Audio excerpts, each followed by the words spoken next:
چلیں جی، بسم اللہ الرحمن الرحیم۔ سیرت کا ہمارا مطالعہ چل رہا تھا، تو آج اس سلسلے کا ہمارا 10واں لیکچر ہے۔ مدنی دور میں ہم داخل ہو چکے ہیں، اور اس میں بھی خاص طور پہ جو غزوات کا دور ہے، سرایا کا دور ہے، اس کا آغاز ہو چکا ہے۔ اللہ کے رسول صلی اللہ علیہ وسلم جب تک مکہ میں تھے تو اس وقت تک تو قتال جو ہے اس سے روک دیا گیا تھا، اور یہ حکم تھا کہ کفو ایدیکم، اپنے ہاتھ جو ہے وہ باندھے رکھو، روکے رکھو۔ اگرچہ اکا دکا جو ہے وہ واقعات آ جاتے ہیں کہ کسی صحابی نے جو ہے وہ کسی مشرک کے ساتھ اس کی زیادتی کے جواب میں جو ہے وہ بدلہ لے لیا، لیکن اوورآل ایک جنرل پرنسپل یہی تھا۔ جیسا کہ ہم نے دیکھا تھا کہ عثمان بن عبداللہ بن ابی امیہ، اس نے حضرت عثمان بن مظعون کو تھپڑ مارا تھا، تو حضرت سعد بن ابی وقاص جو ہے وہ وہاں موجود تھے، تو انہوں نے پھر جو ہے وہ مکہ مار کے اس کی ناک توڑ دی، اس مشرک کی۔ تو یہ اکا دکا واقعات ہیں۔ حضرت عمر کے بارے میں بھی ہم نے پڑھا تھا، جب وہ ایمان لائے تھے اور حرم میں جا کے انہوں نے اعلان کیا تو قریش ان پہ ٹوٹ پڑے اور وہ ان سے لڑائی کرتے رہے یہاں تک کہ دن چڑھ گیا۔ تو چونکہ حضرت عمر رضی اللہ عنہ پہلوانی بھی کرتے تھے، تو اس اعتبار سے جو ہے پھر رسول اللہ صلی اللہ علیہ وسلم کا واقعہ ہم نے دیکھا تھا کہ حضرت علی رضی اللہ عنہ کے ساتھ آپ صلی اللہ علیہ وسلم نے بیت اللہ کے چھت پہ جو بت پڑے تھے وہ وہاں سے گرا دیے، اور وہ ٹوٹ بھی گئے تھے، لیکن یہ سب قریش کی آپ کہہ لیں کہ جی عدم موجودگی میں ہوا۔ تو اس قسم کے اکا دکا واقعات تو ہمیں مل جاتے ہیں، لیکن عموماً جو ہے وہ حکم یہی تھا صبر کا اور مصابرت کا۔ مصابرت یعنی صبر میں ان سے بڑھ جاؤ۔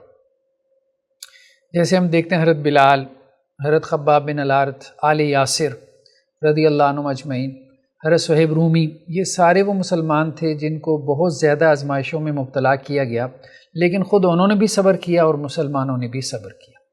تو مکہ میں حکم یہی تھا کہ چونکہ تمہارے پاس قوت نہیں ہے، پاور نہیں ہے، تو اس لیے جو تشدد ہے، جو ظلم ہے، اس کے مقابلے میں جو ہے وہ آپ صبر جو ہے وہ اختیار کرو۔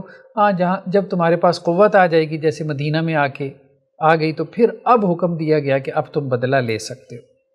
تو خیر بہرحال اصل حکم مکہ میں تو تھا کفو ایدیکم، تو مدینہ میں جب ہجرت کی ہے تو پھر اس وقت یہ آیات سب سے پہلے نازل ہوئیں، اذن للذین یقاتلون بانہم ظلموا، کہ جن لوگوں پہ ظلم کیا گیا تھا اب انہیں قتال کی اجازت دے دی گئی۔ یہ بڑے صریح الفاظ ہیں، اس سے واضح ہوتا ہے کہ پہلے قتال کی اجازت نہیں تھی۔ اس کی وجہ یہی تھی، حکمت یہی تھی کہ اگر پہلے لڑتے تو جو تھوڑے بہت تھے شاید وہ بھی شہید ہو جاتے۔ تو اس لیے حکمت عملی یہی ہے کہ اگر مسلمان کمزور ہوں تو پھر کرنے کا کام جو ہے وہ دعوت ہے، یعنی جس سوسائٹی میں، معاشرے میں مسلمان کمزور ہیں یا اہل ایمان کمزور ہیں یا دینی طبقہ کمزور ہے، تو وہاں وہ دعوت اور حکمت کے ذریعے کام کرے، اور اگر اس کے اوپر تشدد ہوتا ہے تو صبر کرے۔ ہاں، جہاں آپ قوت میں ہیں، اقتدار میں ہیں، اختیار میں ہیں، تو پھر دین آپ جو ہے وہ نہی عن المنکر اور یہ سب کچھ بزور بازو بھی کریں، ٹھیک ہے، اسٹیٹ کی قوت کے ساتھ کریں، اسٹیٹ کی پاور کے ساتھ کریں۔ تو ہمارے ہاں لوگ جو ہے وہ اس تقسیم کو سمجھتے نہیں ہیں۔ اب لوگوں نے یہ سمجھ لیا کہ شاید ہر حال میں جہاد ہی ہمارے لیے کوئی میتھڈالوجی ہے، تمام مسائل کا حل ہے۔ تو قوت نہیں بھی ہوتی تو ایڈونچرزم جو ہے کوئی نہ کوئی لوگ ہمارے ہاں کچھ چھوٹے بوٹ ملیٹنٹس گروپس جو ہے وہ کر لیتے ہیں، اور اس کو سمجھتے ہیں کہ جی ہم جہاد کر رہے ہیں، حالانکہ یہ دونوں مناہج قیامت تک باقی ہیں، دونوں میتھڈالوجیز، دعوت کی بھی اور جہاد کی بھی۔ یہ کہنا کہ جی دعوت کی میتھڈالوجی منسوخ ہو چکی ہے، تو یہ تو آپ نے آدھے سے زیادہ قرآن منسوخ قرار دے دیا جو دعوت کی آیات پر مشتمل ہے۔ تو اللہ تعالیٰ نے یہ دونوں میتھڈالوجیز جو ہیں، مناہج جو ہیں، منہج جو ہے، یہ دونوں رسول اللہ صلی اللہ علیہ وسلم کے منہج ہیں، منہج نبوی جسے ہم کہہ سکتے ہیں، تو یہ قیامت تک باقی رہیں گے۔ حالات کے اوپر ہے، جو مسلمانوں کی لیڈرشپ ہے، خاص طور پہ ایسے اسکالرز جن کی دنیا پہ بھی نظر ہے، صرف مطلب جو زیادہ دیندار ہوں گے نا تو عموماً وہ غلطی کرتے ہیں حکمت عملی میں، منہج میں، اور اس سے نقصان پہنچتا ہے سوسائٹی کو، قوم کو، ملک و ملت کو. کیونکہ زیادہ تقویٰ جو ہے نا، اس کا مطلب یہ نہیں کہ آپ زیادہ سمجھدار بھی ہوں، آپ کے اندر سوجھ بوجھ بھی، بصیرت بھی زیادہ ہو. تو ایسے اسکالرز جن کے اندر دینی سوجھ بوجھ بھی ہے اور دنیا کی بصیرت بھی ہے، فہم و فراست بھی ہے، دنیا کو بھی جانتے ہیں، حالات کو بھی جانتے ہیں. تو اب جس عالم دین کو پتہ ہی نہیں کہ فارن پالیسی کیا ہوتی ہے، ٹھیک ہے، تو اب آپ اس سے جو ہے وہ رائے لینا شروع کر دیں کہ ہم نے کسی قوم سے جنگ کرنی ہے کہ نہیں کرنی، تو یہ اپنے پاؤں پہ کلہاڑا مارنے کے مترادف ہے. اس نے تو جوش ایمان میں تو مطلب کوئی فتویٰ دے دینا ہے یہ دیکھے بغیر کہ اس کے کانسیکوینسز کیا ہیں، اس کے نتائج کیا ہیں. تو رسول اللہ صلی اللہ علیہ وسلم جو ہے وہ صرف وحی کی تو خیر روشنی تھی ہی تھی. آپ صلی اللہ علیہ وسلم کی جو دنیاوی بصیرت تھی، ہم نے پڑھا تھا کہ عبد قیس کا وفد آیا ہے وہاں ایران کے بارڈر کے قریب سے، ٹھیک ہے. تو اللہ کے رسول صلی اللہ علیہ وسلم ان کو کہہ رہے ہیں اچھا فلاں علاقے سے ہو، فلاں علاقے سے ہو. تو وہ کہنے لگے کہ رسول اللہ صلی اللہ علیہ وسلم ہم اپنے علاقے کو اتنا نہیں جانتے جتنا آپ جانتے ہیں. تو آپ صلی اللہ علیہ وسلم فرمایا وہ سب میرے دیکھے بھالے، ٹھیک ہے. تو یہ دنیاوی بصیرت تھی آپ صلی اللہ علیہ وسلم. تو مطلب جسے ہم کہتے ہیں نا آج کل کی زبان میں کہ اللہ کے رسول صلی اللہ علیہ وسلم اپ ڈیٹڈ تھے، بالکل اس وقت کے حالات سے، جغرافیوں کو جانتے تھے، ٹھیک ہے، ملیٹنسی کو جانتے تھے. انٹیلیجنس کا شعبہ ہم آگے دیکھیں گے، آپ صلی اللہ علیہ وسلم نے اس کو جو ہے وہ قائم کیا. ایون کہ مدینہ میں جاتے ہی آپ نے چوری چکاری زیادہ ہوتی تھی تو آپ صلی اللہ علیہ وسلم نے پولیس کا ایک ڈپارٹمنٹ کھڑا کیا، اگرچہ اس کے نام وہ نہیں تھے لیکن کام کے اعتبار سے، ٹھیک ہے. آپ صلی اللہ علیہ وسلم نے ٹاؤن پلاننگ کی، مدینہ کی گلیاں جو ہے وہ 12 ہاتھ ہونی چاہیے، 14 ہاتھ ہونی چاہیے، مطلب 2 سوار آپس میں ایک دوسرے کو کراس کر کے گزر سکیں. تو بہت کچھ ہے ایسا مطلب جو ہمیں سیرت میں ملتا ہے کہ زندگی کے ہر شعبے کے حوالے سے گویا کہ رسول اللہ صلی اللہ علیہ وسلم ویل انفارم تھے. وہ جو قرآن میں آتا ہے نا وَعَلَّمَ آدَمَ الْأَسْمَاءَ كُلَّهَا، اللہ نے وحی کا علم تو دیا ہی دیا ہے، اللہ نے تمام چیزوں کا نام بھی آدم کو سکھا دی. یہ تمام چیزوں کے نام سے مراد دنیا کا نالج تھا نا، ٹھیک ہے، ایکوائرڈ نالج جسے ہم کہتے ہیں. ایک تو ریویلڈ نالج ہے، تو ریویلڈ نالج تو تھا ہی رسول اللہ علیہ وسلم کے پاس. ایکوائرڈ نالج جسے ہم کہتے ہیں وہ بھی جو مطلب جہاں دنیا اس وقت پہنچ چکی تھی، اور اس نالج میں سے جو مفید تھا انسانیت کے لیے، ہیومینٹی کے لیے، وہ سب ہمیں نظر آتا ہے رسول اللہ صلی اللہ علیہ وسلم کی سیرت میں. اب بدقسمتی یہ ہے کہ ہم اس سب کا انکار کی پوزیشن لے چکے ہیں. ٹیکنالوجی کو کیا کرنا ہے، سائنس کو دفع کر دو، ٹھیک ہے. اب ظاہری بات ہے کہ وہ سب لوگ جو ہے وہ اسی نالج کی بنیاد پہ آگے آئے ہیں نا. اب مطلب ہم واضح طور پہ دیکھ سکتے ہیں کہ جی امریکہ اس پوزیشن میں نہیں ہے کہ کوئی وار چھیڑ سکے رشیا کے ساتھ یا چائنا کے ساتھ. کیوں نہیں ہے؟ سب کو نظر آتا ہے کہ بھئی ٹیکنالوجی ہے، ٹھیک ہے، ایٹم بم ان کے پاس ہے، ان کے پاس بھی ہے، ان کے پاس ہائیڈروجن بم ہے، ان کے پاس بھی ہے. لیکن کوئی بھی چھوٹا سا مسلمان ملک ہے جب چاہیں اس کا تورا بورا بنا دیں، ٹھیک ہے. عراق میں جو انہوں نے کیا، لیبیا میں کیا، ٹھیک ہے، تو ان کے لیے اب جو سیریا میں ہوا، پھر جو ہے وہ یمن میں ہوا، پھر اس کے بعد افغانستان میں ہوا، کوئی مشکل ہی نہیں، کوئی مشکل نہیں. تو اسرائیل کے لیے فلسطین پہ قبضہ کرنا بہت آسان ہے.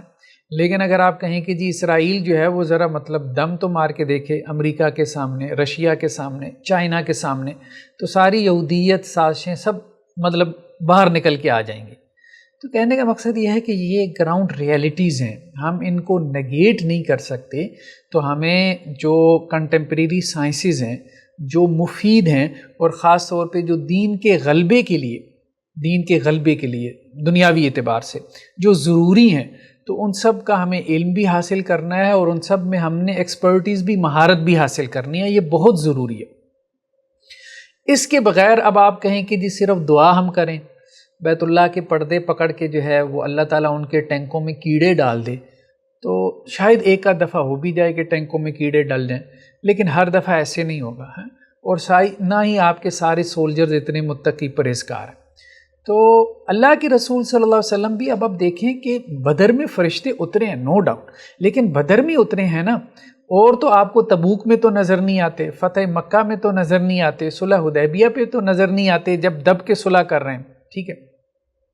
تو یہ ہے مطلب یہ چیزیں جو ہے وہ ہمیں اس کو سامنے رکھنا چاہیے کہ اللہ تعالیٰ مدد کرتے ہیں، لیکن اللہ تعالیٰ نے یہ نہیں کہا کہ بس ٹھیک ہے بس تم پیچھے کھڑے رہنا تو ہر دفعہ میں فرشتے آگے بھیج دوں گا تو وہ لڑائی کرتے رہیں گے، ایسا تو نہیں.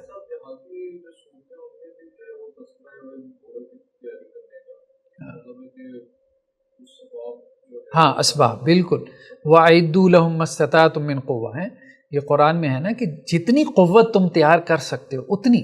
اور آپ صلی اللہ علیہ وسلم نے قوت کی تشریح کی کہ الرمش، پھینکنا، پھینکنا ہی اصل میں قوت ہے. تو اس دور میں تیر اندازی تھی، یعنی دور سے دشمن کو مار سکو، اور آج کل جو ہے وہ میزائل کی ٹیکنالوجی ہے.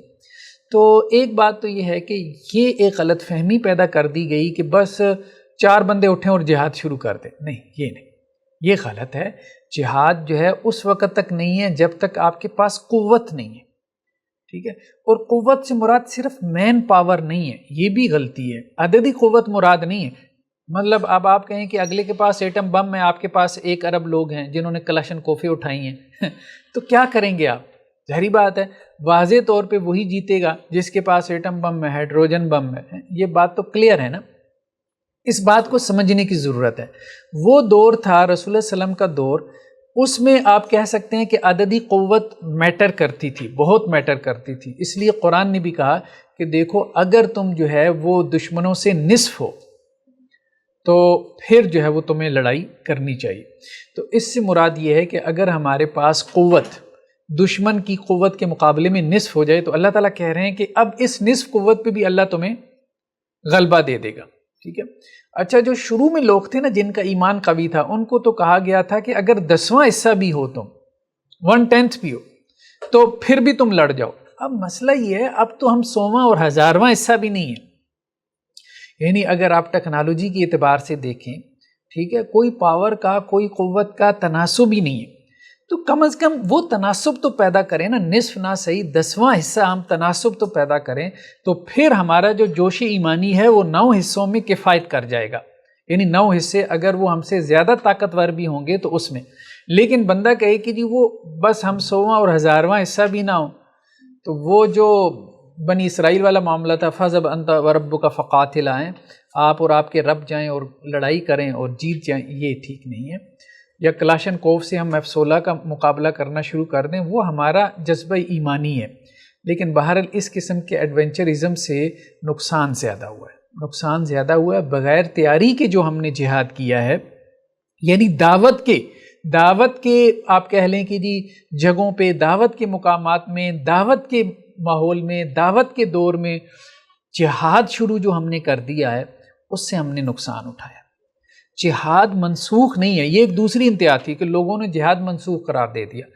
جہاد کے اپنے حالات ہیں، دعوت کے اپنے حالات ہیں. تو مکی دور میں دعوت کا حکم تھا، بعد میں جو ہے وہ مدنی دور میں جب قوت، اقتدار اور اختیار آ گیا تو پھر جہاد کا حکم دیا گیا. تو بس یہ فرق جو ہے نا بہت ضروری ہے، بہت ضروری ہے. تو اب جیسے آپ دیکھیں گے، اب یہاں ہم پاکستانی معاشرے میں ہیں تو یہاں دینی طبقہ بھی ہے، لبرل طبقہ بھی ہے، مختلف قسم کے طبقات ہیں نا، سیکولر بھی ہیں. اب اس میں دینی طبقے میں نے یہ دیکھنا ہے کہ بھائی میرے پاس کتنی قوت ہے، کتنی اسٹریٹ پاور ہے. ٹھیک ہے. تو اب میرے پاس اسٹریٹ پاور ہے کوئی نہیں، میرے پیچھے 4 لوگ ہیں اور وہ 4 بھی جو ہے وہ ادھر سے آنسو گیس یا شیلنگ ہوگی تو گھر پہنچے ہوں گے اور میں اکیلا ہی کھڑا ہوں گا، ہے پیچھے مڑ کے دیکھوں گا تو کوئی نہیں ہے، یا 1000 روپے لے کے چلے جائیں گے. سمجھ میں آ رہی ہے نا بات؟ وہ 1000 بانٹا گیا تو وہ سارا جو ہے وہ دھرنا ختم ہو گیا. اگر یہ صورتحال ہو تو پھر ایسے میں، یا پھر وہ ہجوم ہے، وہ ماب ہے، وہ باہر نکلے گا تو جو ہے جلاؤ گھراؤ کرے گا، ATM مشینیں جو ہے وہ کھاڑ کے لے جائے گا. یعنی توہین رسالت کے خلاف مار روڈ پہ احتجاج ہوتا ہے اور لوگ ATM مشینیں اٹھا کے لے جاتے ہیں، گاڑیاں جلا دیتے ہیں، دکانوں کو نظر آتش کر دیتے ہیں، وہ بھی جو بند ہے. یہ صورتحال ہے ہمارے یہاں. تو اب یہ ساری صورتحال کے اندر بندہ کہے کہ جی نہیں کوئی ایکٹیویزم ہونا چاہیے، تو وہ ایکٹیویزم جو ہے وہ فساد کی طرف لے جائے گا. رسول اللہ صلی اللہ علیہ وسلم نے پہلے جو ہے وہ لوگوں کو تیار کیا، ان کی تربیت کی. یہ 13 سال جو ہے وہ تربیت کا دور ہے.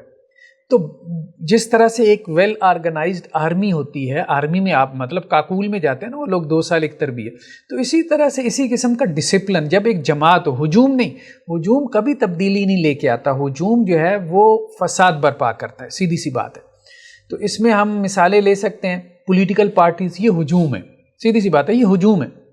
بے نظیر جو ہے اس کی آپ کہہ لیں شہادت ہوئی یا جو بھی ہوئی، بہرحال وفات ہوئی، تو اس کے بعد پورے سندھ میں ہم دیکھتے ہیں، انٹیریئر سندھ، اندور سندھ کے اندر جو ہے وہ جلاؤ گھراؤ ہوا. تو یہاں کچھ بھی اسی طرح کچھ دینی ہمارے یہاں تحریکیں ایسی ہیں، جیسے تحریک لبیک کے کچھ جو ہے وہ جلسے ایسے تھے جو موٹر وے بند کر دی، اور جو ہے وہ آپ یوں کہہ لیں کہ جی پالیسی نہیں تھی، لیکن پالیسی نہ بھی ہو جماعت کی، آپ نے تربیت نہیں کی، جماعت کی اٹھان نہیں کی، اپنے کارکنان کی تربیت نہیں، جو آیا بس آپ کے ہجوم میں شامل ہو گیا. ٹھیک ہے، تو اب وہ دین کے نام پہ جو ہے وہ فساد برپا ہوتا رہا، اس سے لوگ دین سے متنفر ہو گئے کہ یہ دیندار لوگ ہیں. یہ فرق واضح ہونا چاہیے، یہ فرق واضح ہونا چاہیے. ایک تو یہ ہے کہ دعوت کے مرحلے میں جب آپ ہیں تو اس وقت آپ نے جہاد نہیں کرنا، دعوت کا کام کرنا ہے. ظلم ہو، تشدد ہو تو صبر کرنا ہے، بدلہ نہیں لینا. ٹھیک ہے، یہاں تو یہ ہے کہ اگر آنسو گیس کے شیل نہ بھی پھینکے گئے ہوں تو آپ پہلی جو ہے وہ گاڑیاں روک کے توڑنا شروع کر دیتے ہیں، ٹائر جلا کے جو ہے وہ پولوشن پھیلاتے ہیں، آپ سڑکیں بلاک کر کے جو ہے وہ مریضوں کا رستہ روک دیتے ہیں. تو عوام آپ کی کیسے حمایت کرے گی؟ ٹھیک ہے، عوام تو اس سے بیزار ہو جائے گی نا.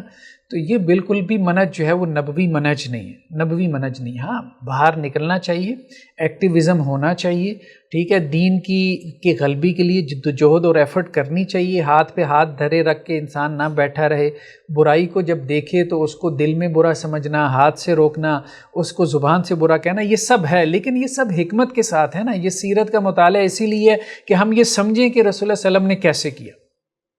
تو حضرت بلال رضی اللہ عنہ کو مار پڑ رہی ہوتی تھی، ہم سب یہ پڑھتے ہیں نا کہ حضرت بلال رضی اللہ عنہ کو جو ہے وہ تپتی ریت پہ گھسیٹا جاتا تھا، لیکن حضرت عمر رضی اللہ عنہ قتل کر سکتے تھے امیہ بن خلف کو، لیکن نہیں کیا. اس کی وجہ یہ تھی کہ جو چند معدود مسلمان تھے تو وہ بھی ختم ہو جانے تھے. تو یہ جو ایڈونچرزم ہے ہمیں اس سے بچنا چاہیے، اور ایسی ریلیجس لیڈرشپ ہو جو دنیا میں بھی گہری بصیرت رکھتی ہو. صرف متقی آدمی جو ہے وہ آپ کو خراب کرے گا، سیدھی بات یہ ہے. وہ خارجیوں والا جو معاملہ تھا نا، ایکسٹریمزم جو پیدا ہو گئی تھی ان میں، تو صرف متقی آدمی، پرہیزگار لوگ جنہیں دنیا کی خیر خبر نہیں ہے اور جوش ایمانی میں وہ خود بھی جو ہے وہ کود جاتے ہیں اور پورے مجمع کو پیچھے جو ہے وہ لگا لیتے ہیں، اس سے دین کا امیج جو ہے وہ خراب ہوگا. ہمیں ایسے اسکالرز چاہیے جن کی دنیاوی بصیرت ٹاپ پہ ہو. یہ سب ہمیں رسول اللہ صلی اللہ علیہ وسلم کی شخصیت میں نزل آتا ہے، سب ہمیں نظر آتا ہے آپ صلی اللہ علیہ وسلم کی شخصیت. یہی ہم ڈسکس کر رہے ہیں. خیر بہرحال، تو ہم یہ کہہ رہے تھے کہ مدینہ میں جا کے جو ہے وہ سب سے پہلے قتال کی اباحت نازل ہوئی. اذن للذین یقاتلون بانہم ظلموا، کہ اجازت دی گئی ہے قتال کی ان لوگوں کو کہ جن پہ ظلم ہوا. ٹھیک ہے، تو گویا جی یہاں پہ وہ سوال کر رہے ہیں کہ وہ مکی کو ہوتا ہے اور اب چونکہ اسلام غالب آ چکا ہے تو اب ہمیں کیا کرنا چاہیے؟ نہیں، ہم یہی بات کر چکے ہیں کہ یہ ہمارے ہاں آپ یوں کہہ لیں کہ یہ سٹوپڈ قسم کے لوگ ہیں. مطلب بہت مہذب لفظ استعمال کیا جائے نا تو یہ سٹوپڈ قسم کے لوگ ہیں. آدھا عالم اسلام آپ نے تباہ کر دیا اپنے اس ایڈونچرزم سے. مجھے بتائیں، لیبیا کے 3 ٹکڑے ہو گئے، یمن میں 3 حکومتیں ہیں، شام جو ہے وہ ابھی تک نہیں سنبھل پا رہا، 4 حکومتیں اس میں قائم ہو گئی ہیں، عراق میں 3 حکومتیں ہیں. ٹھیک ہے، وہ تو اللہ تعالیٰ نے افغانستان میں آپ کے بھاگ لگا دیے، وہ بھی 20 سال بھی نہیں بلکہ کہنا چاہیے کہ 40 سال تک آپ جنگ لڑتے رہے، پہلے رشیا سے پھر امریکہ سے. یہ کہتے ہیں ہمارے ہاں ایک پورا طبقہ پیدا ہو گیا کہ جی دعوت کی ساری آیتیں منسوخ ہیں. بات یہ ہے کہ دعوت آپ کا 2/3 تو مکی قرآن ہے، تقریباً 2/3 آپ کا مکی قرآن ہے. تو 2/3 قرآن آپ کہہ رہے ہیں کہ منسوخ ہو گیا ہے، تو خدا کو اتارنے کی کیا ضرورت تھی کتاب؟ تو اب 2/3 قرآن جو ہے یہ اگر قیامت تک باقی ہے، یعنی مکی قرآن، تو اس کا مطلب یہ ہے کہ اس کی آیات بھی باقی ہیں، اس کا حکم بھی باقی ہے. تو وہ کہاں باقی ہے؟ اصل بات یہ ہے کہ کچھ بھی منسوخ نہیں ہوا، دعوت کا منہج قیامت تک ہے، حالات کی بات ہے. تو آپ کہتے ہیں جی ہم قوت، آپ کہاں قوت میں ہیں؟ سیدھی سی بات ہے، آپ کہاں قوت؟ ایک طرف تو آپ کہتے ہیں یہاں اسلامی حکومت ہی نہیں ہے، ٹھیک ہے، اس کے لیے ہم نے جد و جہد کرنی ہے. دوسری طرف کہتے ہیں جی اسلام غالب ہو گیا، تو آپ کس کی جد و جہد کر رہے ہیں؟ مطلب آپ کاہے کی غلبی کے لیے جد و جہد کر رہے ہیں اگر اسلام غالب ہے؟ تو اس کا مطلب یہ ہے کہ اسلام یا تو غالب ہے یا مغلوب ہے. غالب ہے تو آپ کیا کر رہے ہیں؟ کوشچن مارک ہے. اگر مغلوب ہے تو پھر آپ یہ کیوں دلیل دے رہے ہیں کہ جی اسلام جو ہے وہ غالب ہے؟ پھر مغلوب جب اسلام ہوتا ہے یا مسلمان مغلوب ہوتے ہیں تو اس وقت کرنے کا کام کیا ہے؟ دعوت کا کام ہے۔ تو اصل بات یہ ہے کہ چند جو ہے وہ کلمہ پڑھنے والے چہرے اگر اوپر آ گئے ہیں کلمہ گو، ٹھیک ہے، وہ کلمہ گو ہیں، وہ مسلمان ہیں، لیگلی ان کا سٹیٹس یہی ہے، تو اس کا مطلب یہ نہیں ہے کہ جی اسلام غالب ہے۔ آپ نے اسلام کے غلبے کی جد و جہد کرنی ہے، یعنی اسلام کے غلبے کی جد و جہد کا مطلب کیا ہے؟ دیکھیں اس میں حدود کا نفاذ بھی آ جاتا ہے، لیکن اصل چیز ہے جسٹس۔ اس بات کو واضح کرنے کی ضرورت ہے۔ ظلم کا خاتمہ، دیکھیں قرآن نے جو سب سے پہلی جو اجازت نازل ہوئی قتال کی آیات کی، اس میں لفظ ظلم ہے۔ اللہ نے اجازت دی ہے قتال کی بِأَنَّهُمْ ظُلِمُوا، سبب کیا ہے؟ ان پہ ظلم ہوا تھا۔ تو سب سے بڑا جو آبجیکٹو ہے اسلامی ریاست کا وہ ظلم کا خاتمہ ہے۔ مجھے بتائیں نا، آپ اور کچھ بھی نہ کریں، صرف ظلم ختم کر دیں، ساری دنیا کی توجہ آپ کی طرف ہو جائے گی۔ یعنی آپ صرف اپنا عدالتی نظام جو ہے، ویسے تو آپ پتہ نہیں آپ عدالتی نظام میں کون سے نمبر پر ہیں، 100 پلس میں ہوں گے، 130 پلس میں ہوں گے، ہیں یہ صورتحال ہے عدالتی نظام کی، ٹھیک ہے۔ تو عدالتی نظام میں اگر آپ اللہ کے قانون کے مطابق یعنی عدل کے مطابق فیصلے کرنا شروع کر دیں، لوگوں کے کیسے جلدی اب ہو کیا رہا ہے مجھے بتائیں، کچھ لوگوں کے لیے رات کو عدالتیں لگ جاتی ہیں، ٹھیک ہے، جس کیس کو نمٹانا ہوتا ہے، اور غریب بیچارہ جو ہے وہ 20 سال تک اگلی نسل جا کے اس کی وہ کوئی مقدمہ دیکھتی ہے، مقدمے کا فیصلہ دیکھتی ہے۔ وہ ایک بابا جی کی خبر آئی تھی، مطلب وہ ہارٹ اٹیک ہو گیا ان کو، مطلب جب انہیں خبر ملی کہ وہ کیس جیت گئے ہیں، اپنی زمین کا کیس جیت گئے ہیں، تو اسی خوشی میں ہارٹ اٹیک ہو گیا۔ جس بندے نے 30 سال تک کیس لڑا ہو، تو مجھے بتائیں کہ وہ اب کیا صورتحال ہوگی ہے؟ تو یہاں صورتحال یہ تھی کہ ایک خاتون نے جو ہے وہ اپنے یہ خیر یہاں کا تو نہیں، مصر بھی اسلامی ملک ہے، ایک خاتون نے اپنے شوہر پہ مقدمہ کیا کہ اس نے مجھے حق مہر نہیں دیا، 35 سال مقدمہ چلا، تو جج نے خاتون کے حق میں فیصلہ کر دیا، اور خاتون جو ہے وہ اس حق مہر سے رکشے کا کرایہ دے کے واپس گھر پہنچ گئی۔ اب آپ سمجھ رہے ہیں 35 ایئرز کے بعد وہ اتنی کرنسی ڈی ویلیو ہوئی کہ وہ اس کا رکشے کا کرایہ بنا۔ یہ ہمارے ہاں مطلب غریب آدمی جو ہے وہ اب آپ کہیں کہ جی اس کی موٹر سائیکل چوری ہو جائے، کوئی FIR نہیں کاٹتا، مطلب ہم سب دیکھتے ہیں یہ رشوت مانگتے ہیں۔ چلیں اب کچھ اصلاحات بھی آگے ہوں گی، لیکن وہ اصلاحات آنے کے باوجود اب آپ دیکھیں جاگیردار ہے، وڈیرے کا بیٹا ہے، قتل کر کے بھاگ جاتا ہے، یا وکٹری کا نشان بناتا ہے، ٹھیک ہے، کر لو کیا بگاڑ لو گے تم، آپ کا پورا عدالتی نظام اس کا منہ چڑھا رہا ہے۔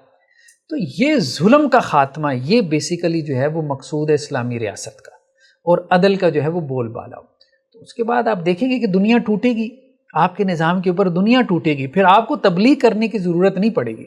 لیکن آپ کیا کرتے ہیں، وہ تو کرنا کوئی نہیں ہے جو کر سکتے ہیں، بس یہ کہتے ہیں کہ بھائی کوڑے ماریں گے ہم، ٹھیک ہے۔ تو اس کو پہلے ڈرانے کی ضرورت نہیں ہے، بڑی حکمت کے ساتھ لے کے چلنے کی ضرورت ہے، ٹھیک ہے۔ آپ پہلے اس کو ڈرا دیتے ہیں اور آپ کسی پوزیشن میں ہیں ہی نہیں، تو مطلب یہ ہے کہ یہ حکمت نہیں ہے۔ اللہ کے رسول صلی اللہ علیہ وسلم نے بھی مدینہ میں جب گئے، پاور میں قوت میں آ گئے، تو مطلب یہ نہیں اعلان نہیں کیا کہ ہم تمہارا یہ کر دیں گے وہ کر دیں گے، بس جب دیکھا کہ کر سکتے ہیں کر دیا، سمجھ رہے ہیں نا بات۔ تو قومیں اسی طرح سے کرتی ہیں، اب دیکھیں رشیا کو دیکھیں، امریکہ کو دیکھیں، پچھلے کوئی 100 سال سے لڑ رہے ہیں رشیا اور امریکہ، لیکن دونوں نے اپنی سرزمین کا 1 انچ میدان جنگ نہیں بننے دیا، 1 انچ میدان جنگ نہیں بننے دیا، نہ رشیا نے نہ امریکہ نے۔ کہاں لڑے ہیں؟ ہماری زمینوں پہ لڑے ہیں، ویتنام میں لڑتے رہے، ٹھیک ہے، اس کے بعد جو ہے وہ عراق میں لڑتے رہے، سیریا میں لڑتے رہے، افغانستان میں لڑتے رہے، کہاں لڑتے رہے؟ یعنی میدان جنگ ایندھن تو ہم بنتے رہے، ہراول دستے تو ہم تھے، کبھی رشیا کی طرف سے کبھی امریکہ کی طرف سے، ٹھیک ہے۔ تو وہ ٹھیک ہے کہ اللہ تعالیٰ نے ہمیں دل بڑا دیا، ہم پھر خوش ہو جاتے ہیں کہ ہم نے رشیا کو بھی شکست دے دی، امریکہ کو بھی شکست دے دی، حالانکہ دنیا کی جتنی بڑی وہ سپر پاور ہیں آج بھی ہیں، جتنی بڑی جو ہے وہ اکانومیز ہیں آج بھی ہیں، ہمارے ہاں سے وہ نکل گیا۔ ہمارے ہاں چونکہ فتح کا وہ معنی، جو مفتوح قومیں ہوتی ہیں نا، تو پھر فتح کا معنی بھی وہ بہت محدود کر لیتی ہیں۔ ہم نے اپنی زمین چھڑا لی، مطلب کسی نے میرے گھر پہ قبضہ کر لیا تھا تو میں نے اس سے گھر چھڑا لیا، تو میں نے اس کو فتح سمجھ لیا کہ گاؤں کے چودھری سے میں نے اپنا گھر بازی. دیکھیں یہ بھی فتح ہے, بڑی بات ہے, لیکن صحیح بات ہے کہ جو زندہ قومیں ہوتی ہیں ان کے نزدیک یہ فتح نہیں ہوتی. فتح تو یہ ہے کہ آپ چودھری کے گھر پہ قبضہ کر لیتے, یہ فتح ہوتی جواب. ٹھیک ہے, اور فتح مکہ یہی تھی, فتح مکہ یہی تھی. تو کہنے کا مقصد یہ ہے کہ یہ ہمارے ہاں جو ہے نا حکمت عملی نہیں ہے, سوجھ بوجھ نہیں ہے, سیاسی سوجھ بوجھ نہیں ہے. بہت ضروری ہے سیاسی تربیت. یعنی مذہبی طبقات کو بڑا شوق ہے کہ جی ہم جو ہے نا سیاست میں کود پڑیں, لیکن سیاسی تربیت نہ ہونے کے برابر ہے. لیکن جو تو پالیٹیشینز ہیں نا وہ تو جدی پشتی ہیں, وہاں تو وراثت چل رہی ہے. ایسا ہی ہے ساری پولیٹیکل پارٹیز میں وراثت چل رہی ہے. تو کم از کم یہ ہے کہ باپ دادا سے وہ گھر میں سیاست جو ہے وہ ڈسکس ہوتے دیکھتے چلے آتے ہیں, تو وہ سیاسی بن ہی جاتے ہیں نہ چاہتے بھی. لیکن اس کے باوجود اب آپ دیکھیں گے وہاں پولیٹیکل پارٹیز میں بھی یہ ٹرینڈ اور رجحان ہوتا ہے کہ وہ سیاسی تربیت گاہیں منعقد کرتے. یہ بڑا ضروری ہے. ہمارے ہاں لوگ اس میں بس سیاست کرنی ہے, لیکن سیاست کیسے کرنی ہے بہت ضروری ہے. اس حوالے سے جو ہے وہ تربیت کرنی, خاص طور پہ وہ تحریکیں جو پولیٹیکل اسلام میں کچھ کنٹریبیوٹ کرنا چاہتی ہیں. بس کارکن پھینک دیں, انتخابات میں کھڑے ہو جائیں, الیکشن میں یہ کر لیں وہ کر لیں, فلاں سے اتحاد کر لیا, پتہ ہی نہیں چلتا کیا آپ کی پالیسی ہے, کرنا کیا چاہتے ہیں آپ, کیا آپ کے پاس روڈ میپ ہے, کیا گول ہے, کہاں پہنچنا چاہتے ہیں, کیا ویژن ہے, کیا مشن ہے, کچھ بھی نہیں. بس چل سو چل ہے. کیا کہ ہم سیاست کر رہے ہیں جی, جدا ہو دین سیاست سے تو رہ جاتی ہے چنگیزی. بس علامہ اقبال کے 2-4 شعر لٹے ہوئے ہیں اور سیاست ہو رہی ہے. مطلب اب آپ دیکھیں کہ کسی بھی آدمی سے آپ پوچھیں کہ بھائی پاکستان میں جو ہے وہ سیاستدان کون ہے, ٹھیک ہے, تو وہ شاید 10-15 گالیاں دینے کے بعد کہے گا زرداری. نظر آتا ہے جو سیاستدان ہے وہ نظر آتا ہے. ٹھیک ہے, دنیا اس کو مانتی ہے کہ یار یہ سیاستدان ہے, بھلے اس کو پہلے جو ہے نا وہ 17 گالیاں دے دے. ٹھیک ہے, مطلب اس کے کریکٹر کی وجہ سے جو بھی کہے. تو یہ ہے کہ نہیں, ہمارے ہاں اب آپ کہیں کہ جی ہمارے ہاں کوئی سیاسی سوجھ بوجھ بصیرت نام کو نہیں ہے. بس ایک جوش ہے, جذبہ ایمانی ہے, جہاں وہ بس پھٹ جاؤ اینگری برڈ کی طرح. بس تو لوگ اسی کو سمجھتے ہیں کہ شاید اسلامی سیاست یہی ہے کہ اینگری برڈ کی طرح جا کے پھٹ جاؤ, سوروں نے تمہارے انڈے چرا لیے. اینگری برڈ کا کانسیپٹ یہی تھا نا کہ سوروں نے, پگز نے انڈے چرا لیے ان کے. ٹھیک ہے, تو اب انہوں نے کہا کہ یہ تو ہماری نسل ختم ہو رہی ہے, تو اب آپ کیا کرو, اب آپ جا کے پھٹ جاؤ. یہ پورا ایک ایٹیچیوڈ ہے, یہ گیم ایسی نہیں بنی. یہ بیسیکلی آپ کہہ لیں کہ ایک ہیومن ایٹیچیوڈ ہے جو ورلڈ وائڈ آپ کو نظر آتا ہے. اور بدقسمتی سے ہماری مسلم سوسائٹیز کا ایک بڑا طبقہ اس وقت اینگری برڈ ہے. لیکن اینگری برڈ بڑھنے سے آپ بھی پھٹیں گے, ٹھیک ہے, اس کو بھی ماریں گے. وہ گیم میں تو آپ جیت جائیں گے, لیکن گراؤنڈ ریالٹیز بالکل ڈیفرنٹ ہے. سوسائڈ بمبنگ ہوئی ہمارے ہاں, کتنا پاکستان میں نقصان ہوا, نتیجہ کیا نکلا؟ کچھ بھی نہیں, کوئی نتیجہ نہیں نکلا.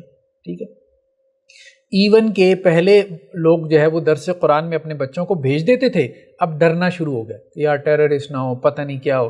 کوئی بچہ جو ہے وہ دین کی طرف جا رہا ہے تو اب لوگوں کو ہوتا ہے پتہ نہیں غلط ہاتھوں میں نہ چڑھ جائے, کیا ہے وہ ہے. جہاد کا نام سن کے لوگ جو ہے, اب خیر پھر چیزیں واپس آ رہی ہیں. لیکن درمیان میں ایک وقت ایسا آیا تھا, حالانکہ جہاد کا لفظ آپ کے آرمی کے موٹو میں ہے, ٹھیک ہے, ان کے سلوگنز میں ہے, لیکن اس کے باوجود جہاد کا نام لینا مشکل ہو گیا تھا. مگر آپ کو لگتا تھا جیسے جہاد کا نام لیا تو 10 آنکھیں جو ہے وہ مجھے دیکھنا شروع ہو جائیں گی. اس کی وجہ یہی تھی, ہاں, آپ نے کسی جو ہے وہ ٹیررسٹ کا نام لے لیا, تو اس کی وجہ یہی ہے کہ ہم نے یہ جو امیج بلڈنگ کی ہے, یہ ہم نے اپنی غلط پالیسیوں کی وجہ سے امیج بلڈنگ کی ہے. تو سیرت کا گہرا مطالعہ, سیرت کا حکیمانہ مطالعہ, سیرت کا فلسفیانہ مطالعہ سرسری نظر سے نہیں, جیسے لوگوں نے سرسری نظر سے کر کے جو ہے وہ جی ہمارا منہج جو ہے وہ سیرت نبوی سے ماخوذ ہے. سطحی ذہن جو ہے اصل میں ہمارے دین کا سب سے بڑا المیہ سطحی ذہن ہے, سطحی ذہن. اور اس سطحی ذہن نے اسلامی تحریکوں کو بھی بہت نقصان پہنچایا اور خود دین کو بھی بہت نقصان پہنچایا, بھلے وہ اخلاص میں بہت آگے کھڑا تھا. ہم کہتے ہیں نا جی, جو خارج تھے تو وہ اتنا روتے تھے کہ ان کی گالوں پہ گڑے پڑ جاتے تھے آنسوؤں کی وجہ سے. یعنی ان کے تقوی میں، للہیت میں، خشیت میں، نیک ہونے میں کسی کو شک و شبہ نہیں تھا۔ اصل مسئلہ کیا تھا؟ اصل مسئلہ یہ تھا کہ سوجھ بوجھ نہیں تھی، بصیرت نہیں تھی، فہم و فراست نہیں تھی۔ تو خیر مصلحت میں اور مفاہمت میں، یا آپ یوں کہہ لیں کہ جی رواداری میں، اور اسی طرح سے جو جسے آپ کہتے ہیں کہ جی کمپرومائز کرنے میں، یہ ساری چیزیں ایسی ہیں کہ جن میں باریک فرق ہے۔ ایک اچھی سوجھ بوجھ رکھنے والی لیڈرشپ جو ہے وہ اس میں، خیر بہرحال ہم یہ کہہ رہے تھے کہ لمبا ٹاپک ہو جائے گا۔ اباحت جو ہے نا، اباحت مدینہ میں جا کے قتال کی آئی، اس کے بعد جو ہے وہ پھر دفاع کا حکم آیا۔ سیکنڈ حکم کیا تھا؟ دفاع کا تھا۔ پہلا تھا اباحت کا، سیکنڈ حکم دفاع کا تھا۔ دفاع کی آیات میں کیا تھا؟ وَقَاتِلُوا فِي سَبِيلِ اللَّهِ الَّذِينَ يُقَاتِلُونَكُمْ وَلَا تَعْتَدُوا، جنہوں نے تم سے جنگ کی ہے نا، ان سے تم جنگ کرو، یعنی دفاعی قتال، لیکن اس میں بھی زیادتی نہ کرنا۔ یہ سیکنڈ مرحلہ تھا۔ اب دیکھیں یہ 4 مراحل ہیں۔ سب سے پہلے صبر و مصابرت کا مرحلہ ہے، پھر جو ہے وہ اجازت آ گئی ہے، ٹھیک ہے؟ اب اجازت ہے، یعنی کوئی کرنا چاہے تو کر سکتا ہے اپنے بہاف پہ، اسیسمنٹ تم نے خود کرنی ہے کیونکہ نقصان بھی تم نے بھگتنا ہے۔ پھر تیسرے نمبر پہ آئی، اللہ تعالیٰ نے کہا کہ اب دفاعی قتال کرنا ہے، کوئی چڑھائی کرے تو کرنا ہے، ٹھیک ہے؟ اب نہیں۔ تو اب دنیا کی ہر قوم دفاعی قتال کرتی ہے، ٹھیک ہے؟ اس کی ٹیریٹریز ہیں، بلکہ آپ کا جو یونائٹڈ نیشن کا میرے خیال میں جو ہے، جو انٹرنیشنل لاز ہیں وہ بھی یہی کہتے ہیں، ٹھیک ہے؟ آپ اپنی سرحدوں کی جو ہے وہ دفاع میں جو ہے وہ تو کرے گا۔ کوئی آپ کے گھر کے اوپر جو ہے وہ ٹینک چڑھا لائے گا تو آپ کیا کریں گے؟ ظاہری بات ہے اس کو کوئی بریانی کی پلیٹ تھوڑی پیش کریں گے، تو کامن سینس کی بات ہے، ممکن حد تک جو ہے وہ کرے گا۔ تیسرا جو آخری حکم تھا وہ تھا اقدامی قتال کا، یعنی آگے بڑھ کے، وہ سورہ براء میں آیا۔ اچھا کچھ لوگوں نے، ہمارے ماڈرنسٹ نے اس کا انکار کر دیا، انہوں نے کہا جی سب صرف دفاعی ہے۔ دفاعی نہیں ہے، اقدامی قتال بھی ہے، اقدامی جہاد بھی ہے، لیکن اقدامی جہاد جو ہے نا وہ بھی اس وقت ہے جب آپ کے پاس قوت ہو، اقتدار ہو، اختیار ہو، ٹھیک ہے، پاور ہو۔ جو ہم نے کہا تھا کہ قرآن نے کہا ہے کہ کم از کم، چونکہ تمہارے اندر ضعف ایمان ہے، کم از کم نصف ہو تمہارے پاس، نصف ہو دشمن کے مقابلے میں۔ تو وہ آخری حکم سورہ براء میں آیا جس میں جزیے کا حکم بھی تھا۔ قاتل الذین لا یؤمنون باللہ ولا بالیوم الآخر ولا یحرمون ما حرم اللہ ورسولہ ولا یدینون دین الحق من الذین اوتوا الکتاب حتی یؤتوا الجزیۃ عن ید وہم صاغرون۔ اس وقت تک قتال کرو اہل کتاب سے جو اللہ پر ایمان نہیں رکھتے، آخرت پہ ایمان نہیں رکھتے، جس کو اللہ اور اس کے رسول نے حرام ٹھہرایا اس کو حرام نہیں مانتے، دین حق کو اختیار نہیں کرتے، یہاں تک کہ وہ جزیہ دیں اپنے ہاتھ سے اور چھوٹے بن کے رہیں۔ تو یہ آخری درجہ ہے، یہ آخری درجہ ہے۔ تو یہ آپ کہیں کہ جیسے جیسے مسلمانوں کو قوت ملتی گئی ویسے ویسے حکم آتا گیا، تو یہ حکمت تھی بیسیکلی۔ تو یہ آج بھی موجود ہے، آج بھی موجود ہے، یعنی 4 قسم کے حالات ہو سکتے ہیں مسلمانوں کے، 4 قسم کے بیسیکلی سینیریوز ہو سکتے ہیں، ٹھیک ہے؟ تو آج بھی ان 4 قسم کے سینیریوز میں 4 قسم کے احکامات ہیں۔ کہیں دعوت کا ہے، یعنی اگر آپ نان مسلم سٹیٹ میں ہیں تو آپ کیا کریں گے؟ ظاہری بات ہے جہاد تھوڑی کریں گے جب آپ نان مسلم سٹیٹ میں، ٹھیک ہے؟ وہاں تو آپ جو ہے وہ صبر و مصابرت سے کام لیں گے۔ ہاں وہاں اگر جہاد کرنا ہے تو کسی اور اسلامی ریاست نے کرنا ہے، وہ پھر آگے بڑھے، اس کی ذمہ داری ہے، اس کی ذمہ داری۔ تنظیم آئی تھی نا سب علماء، ان کا مقصد جو کہتے تھے کہ اسلام یہ ہے کہ آپ جب مسلمان دعوت دیتے تو ان کو کافروں کو دور رکھتے، اسلام یہ پہلا پوائنٹ۔ دوسرا اگر اسلام نہیں لانا تو ہم جزیہ دیں، تیسرا یہ کہ ورنہ ہم آپ کو مارنا۔ لیکن یہ کب ہے؟ اصل بات یہ ہے، اصل بات یہ ہے کہ یہ کب ہے، یعنی جزیہ کا حکم کب ہے، ٹھیک ہے؟ تو یہ اب ہوا ہے، جیسے اب آپ دیکھیں کہ خلفائے راشدین کے دور میں جب ایکسٹینشن ہوئی ہے اسلامی ریاست کی، جزیرہ نما عرب میں تو اسلام غالب ہو گیا نا وسلم کی زندگی میں، جزیرہ نما عرب جسے ہم کہتے ہیں، 3 طرف سمندر تھا نا وہ تقریباً سب۔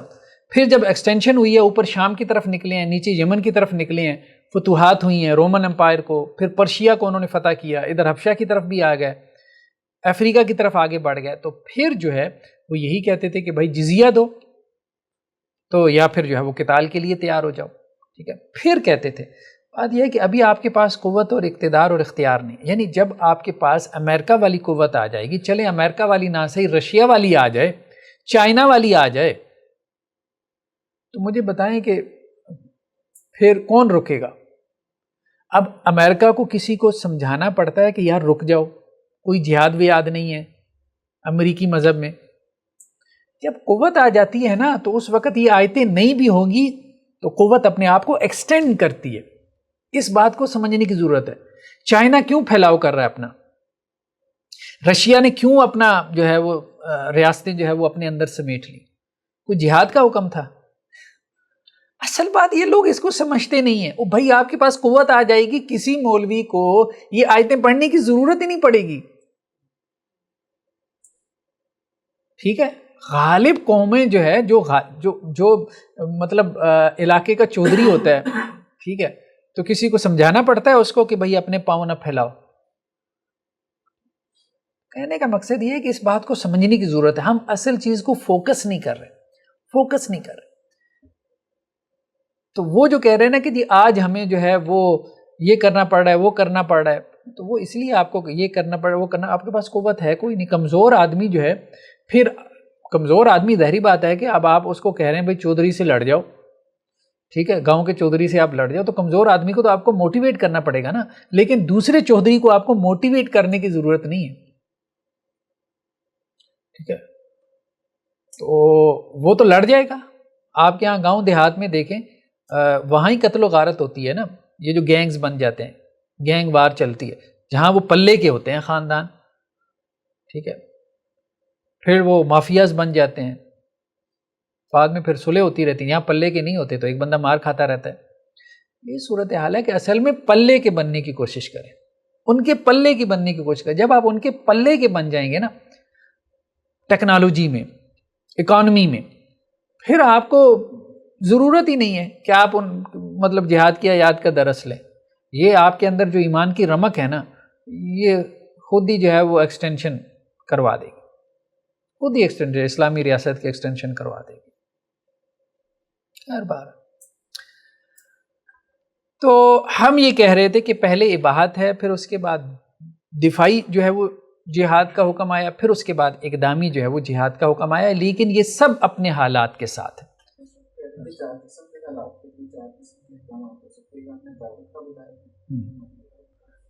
دوسرا یہ ہے نا کہ جس میں قتال جو ہے وہ الاؤڈ ہو جائے، جیسے آپ کہیں الاؤڈ ہو جائے، ٹھیک ہے. تیسرا یہ ہے کہ جس میں دفاعی قتال، دیکھیں جہاں آپ کی ریاست قائم ہو گئی نا، ریاست، وہاں تو دفاعی قتال ہوگا، لازماً ہوگا جہاں ریاست قائم ہو گئی، کیونکہ یہ تو انٹرنیشنل لا نے مان لیا نا، دفاعی قتال ہوگا. ہاں، اقدامی قتال کب ہے؟ اقدامی قتال اس وقت ہے کہ جب آپ کے پاس قوت ہو. کم از کم آپ جو ہے وہ G5 G7 میں تو آئیں، ٹھیک ہے، مطلب جن کے پاس ویٹو پاور ہے ان میں تو کم از کم آپ کا شمار ہو. پھر آپ جو ہے وہ اقدامی قتال کی طرف آئیں. جسے ہم نے کہا نا کہ ہم یوں مثال لے سکتے ہیں امریکہ کی، رشیا کی، یا ہم لے سکتے ہیں جی چائنا کی. اب یہ تین قوتیں ایسی ہیں، مطلب ان کو بھی سوچنا پڑتا ہے. دیکھیں یوکرین کا مسئلہ جو ہے کوئی آسان نہیں ہے. امریکہ کو بھی سوچنا پڑتا ہے اور رشیا کو بھی بہت سوچنا پڑ رہا ہے. وہ جا کے پھنس گیا وہاں پہ، حالانکہ 2 دن میں فیصلہ کر سکتا ہے، 2 دن میں یوکرین کی جنگ کا فیصلہ کر سکتا ہے. لیکن اس کو بھی پتا ہے کہ شروع ہو گیا ایک دفعہ معاملہ اٹامک وار کا، پھر پلانٹ ہی تباہ ہوگا. تو اب وہ اقدامی بھی اتنا آسان نہیں ہے، ٹھیک ہے، کہ اب آپ کہیں کہ جی سپر پاور ہم بن گئے ہیں، تو سپر پاور بننے کے بعد ذمہ داری بھی اتنی آ جاتی ہے. تو خیر کمپلیکیشنز بہت زیادہ پیدا ہو گئی ہیں. مطلب پلانٹ تباہ کر کے ہم نے خلافت کہاں پہ قائم کرنی ہے؟ شجر و حجر پہ؟ یہ بھی تو دیکھنا ہے نا، یہ بھی تو دیکھنا ہے. تو اس لیے یہ کمپلیکسٹی جو ہے ہم اس کو دیکھ نہیں رہے، اور نہ ہی سمجھ رہے ہیں، اور نہ ہی سمجھنے کی صلاحیت ہے. تو ایسی صورتحال میں فی الحال تو اب دیکھیں جس پوزیشن میں ہم ہیں وہ تو صرف دفاعی قتال ہے کہ اپنی سرحدوں کی حفاظت کر لیں، اپنی سرحدوں کی حفاظت کر لیں، جو ہمارے پاس علاقہ مسلمانوں کا موجود ہے اس کو. اور دوسرا یہ ہے کہ جہاں مسلمانوں پہ ظلم ہو رہا ہے، ٹھیک ہے، تو وہاں ان کی مدد کریں. یہ بھی بہت ضروری ہے. جہاں پہ مسلمان، یہ ریاستوں کی ذمہ داری ہے، جس طرح سے بھی کریں. ضروری نہیں ہے کہ کوئی جنگ چھیڑیں، لیکن اس میں سوشلائزنگ کر کے، پریشر ڈال کے، گروپس بنا کے، جیسے بلاکس بناتے ہیں. اب دیکھیں نا، ہم نے یہی بات کی، کولڈ وار کیا ہے؟ کولڈ وار یہی تو ہے، مطلب 70 سال سے لڑ رہے ہیں وہ، یہی تو ہے. ٹھیک ہے، کلاشنکوف مطلب ایک گولی نہیں چلا رہے لیکن لڑی جا رہے ہیں. اب چائنا اور امریکہ جو ہے لڑ رہے ہیں کہ نہیں لڑ رہے؟ حالت جنگ میں ہیں. جس سے بھی پوچھو سمجھدار آدمی یہی کہے گا حالت جنگ میں ہے لیکن کوئی گولی نہیں چل رہی. تو قومیں کس طرح سے لڑتی ہیں یہ ہمیں سمجھنا ہوگا. ہم نے لڑائی کا مطلب ایک ہی لے لیا ہے، ٹھیک ہے، اینگری برڈ بن جاؤ. لڑائی مطلب آپ آج لڑائی کے مفاہیم تبدیل ہو گئے. 5th جنریشن وار آ گئی. ٹھیک ہے، آپ جو ہے وہ پبلک اوپینین جو ہے وہ اپنے اس میں کرتے ہیں سارا کچھ. یہ ساری اسٹریٹجیز ہیں، یہ سب کچھ وہ کر رہے ہیں. میڈیا وار ہے، بہت کچھ ہے، کرنے کی ضرورت ہے، لیکن یہ سب ہو نہیں پا رہا. یہ بڑی ضرورت ہے. یہ اب دیکھیں وہ یہ سب وہ لوگ کرتے ہیں. یاسر عرفات نے یہ بات کہی ہے، کہتا ہے کہ مجھے جو ہے نا وہ امریکنز نے کہا کہ اسرائیل اور فلسطین کے درمیان ہم جو ہے وہ صلح کروا دیتے ہیں، تو آپ ادھر آ جائیں وائٹ ہاؤس میں. تو میں وہاں چلا گیا، تو وہاں 4 لوگ تھے ٹیبل پہ.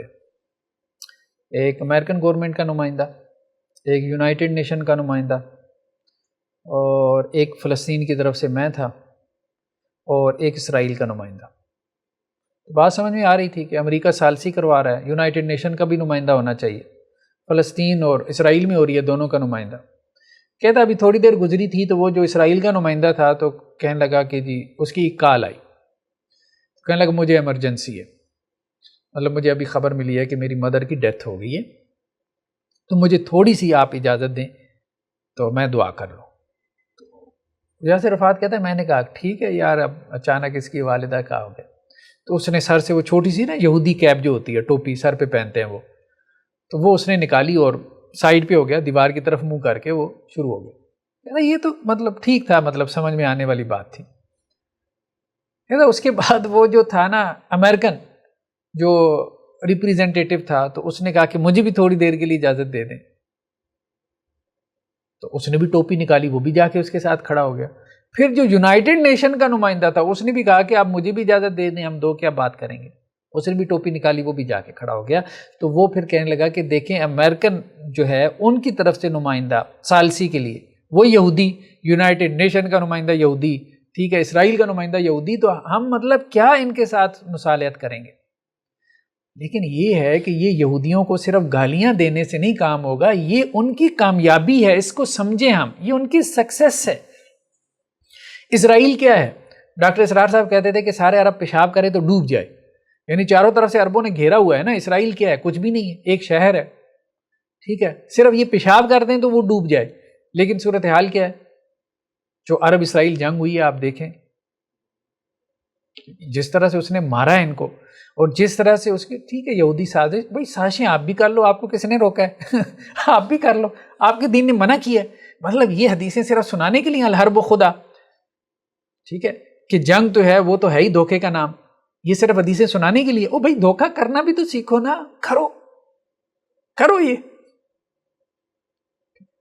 تو اب بات یہ ہے کہ یہ سب کرنا نہیں ہے، صرف جب اس طرح کی وہ چال چلتا تھا نا، تو جب کورونا میں پیک پہ تھا تو دوست بیٹھ کے کہتے تھے یار اسلام میں ایسے کیسے ہو سکتا ہے، یہ تو نہیں دکھا رہے ہیں. وہ چال جب وہ بکاری کرتا تھا جب کسی وجہ سے، تو کہتے تھے یار یہ دیکھو اس کے عیسائی سے بھی دوستی کر لی، ادھر بھی ان کو بھی نعرے لگائے ہوئے ہیں، یہ کیا طریقہ ہے.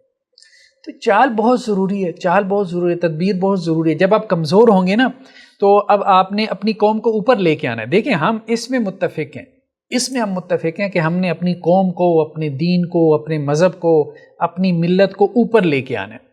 اختلاف صرف اسٹریٹجی میں ہے، اختلاف صرف اسٹریٹجی میں. ہم یہ کہہ رہے ہیں کہ بیوقوفوں والی اسٹریٹجی کا فائدہ نہیں ہے، وہ سب اپنا کے دیکھ لیے، کوئی فائدہ نہیں ہوا، الٹا نقصان ہوا ہے. آدھے سے زیادہ عالم اسلام اس وقت کیا ہے؟ آپس میں لڑ مر رہا ہے. آپ کہہ لیں کہ جی یہودی سازشوں کا نتیجہ، او بھائی آپ سازشیں کریں، وہ آپس میں لڑے مریں. اللہ نے آپ کو بھی دماغ دیا ہے نا، آپ کر لیں، ان کو لڑا مرا لیں.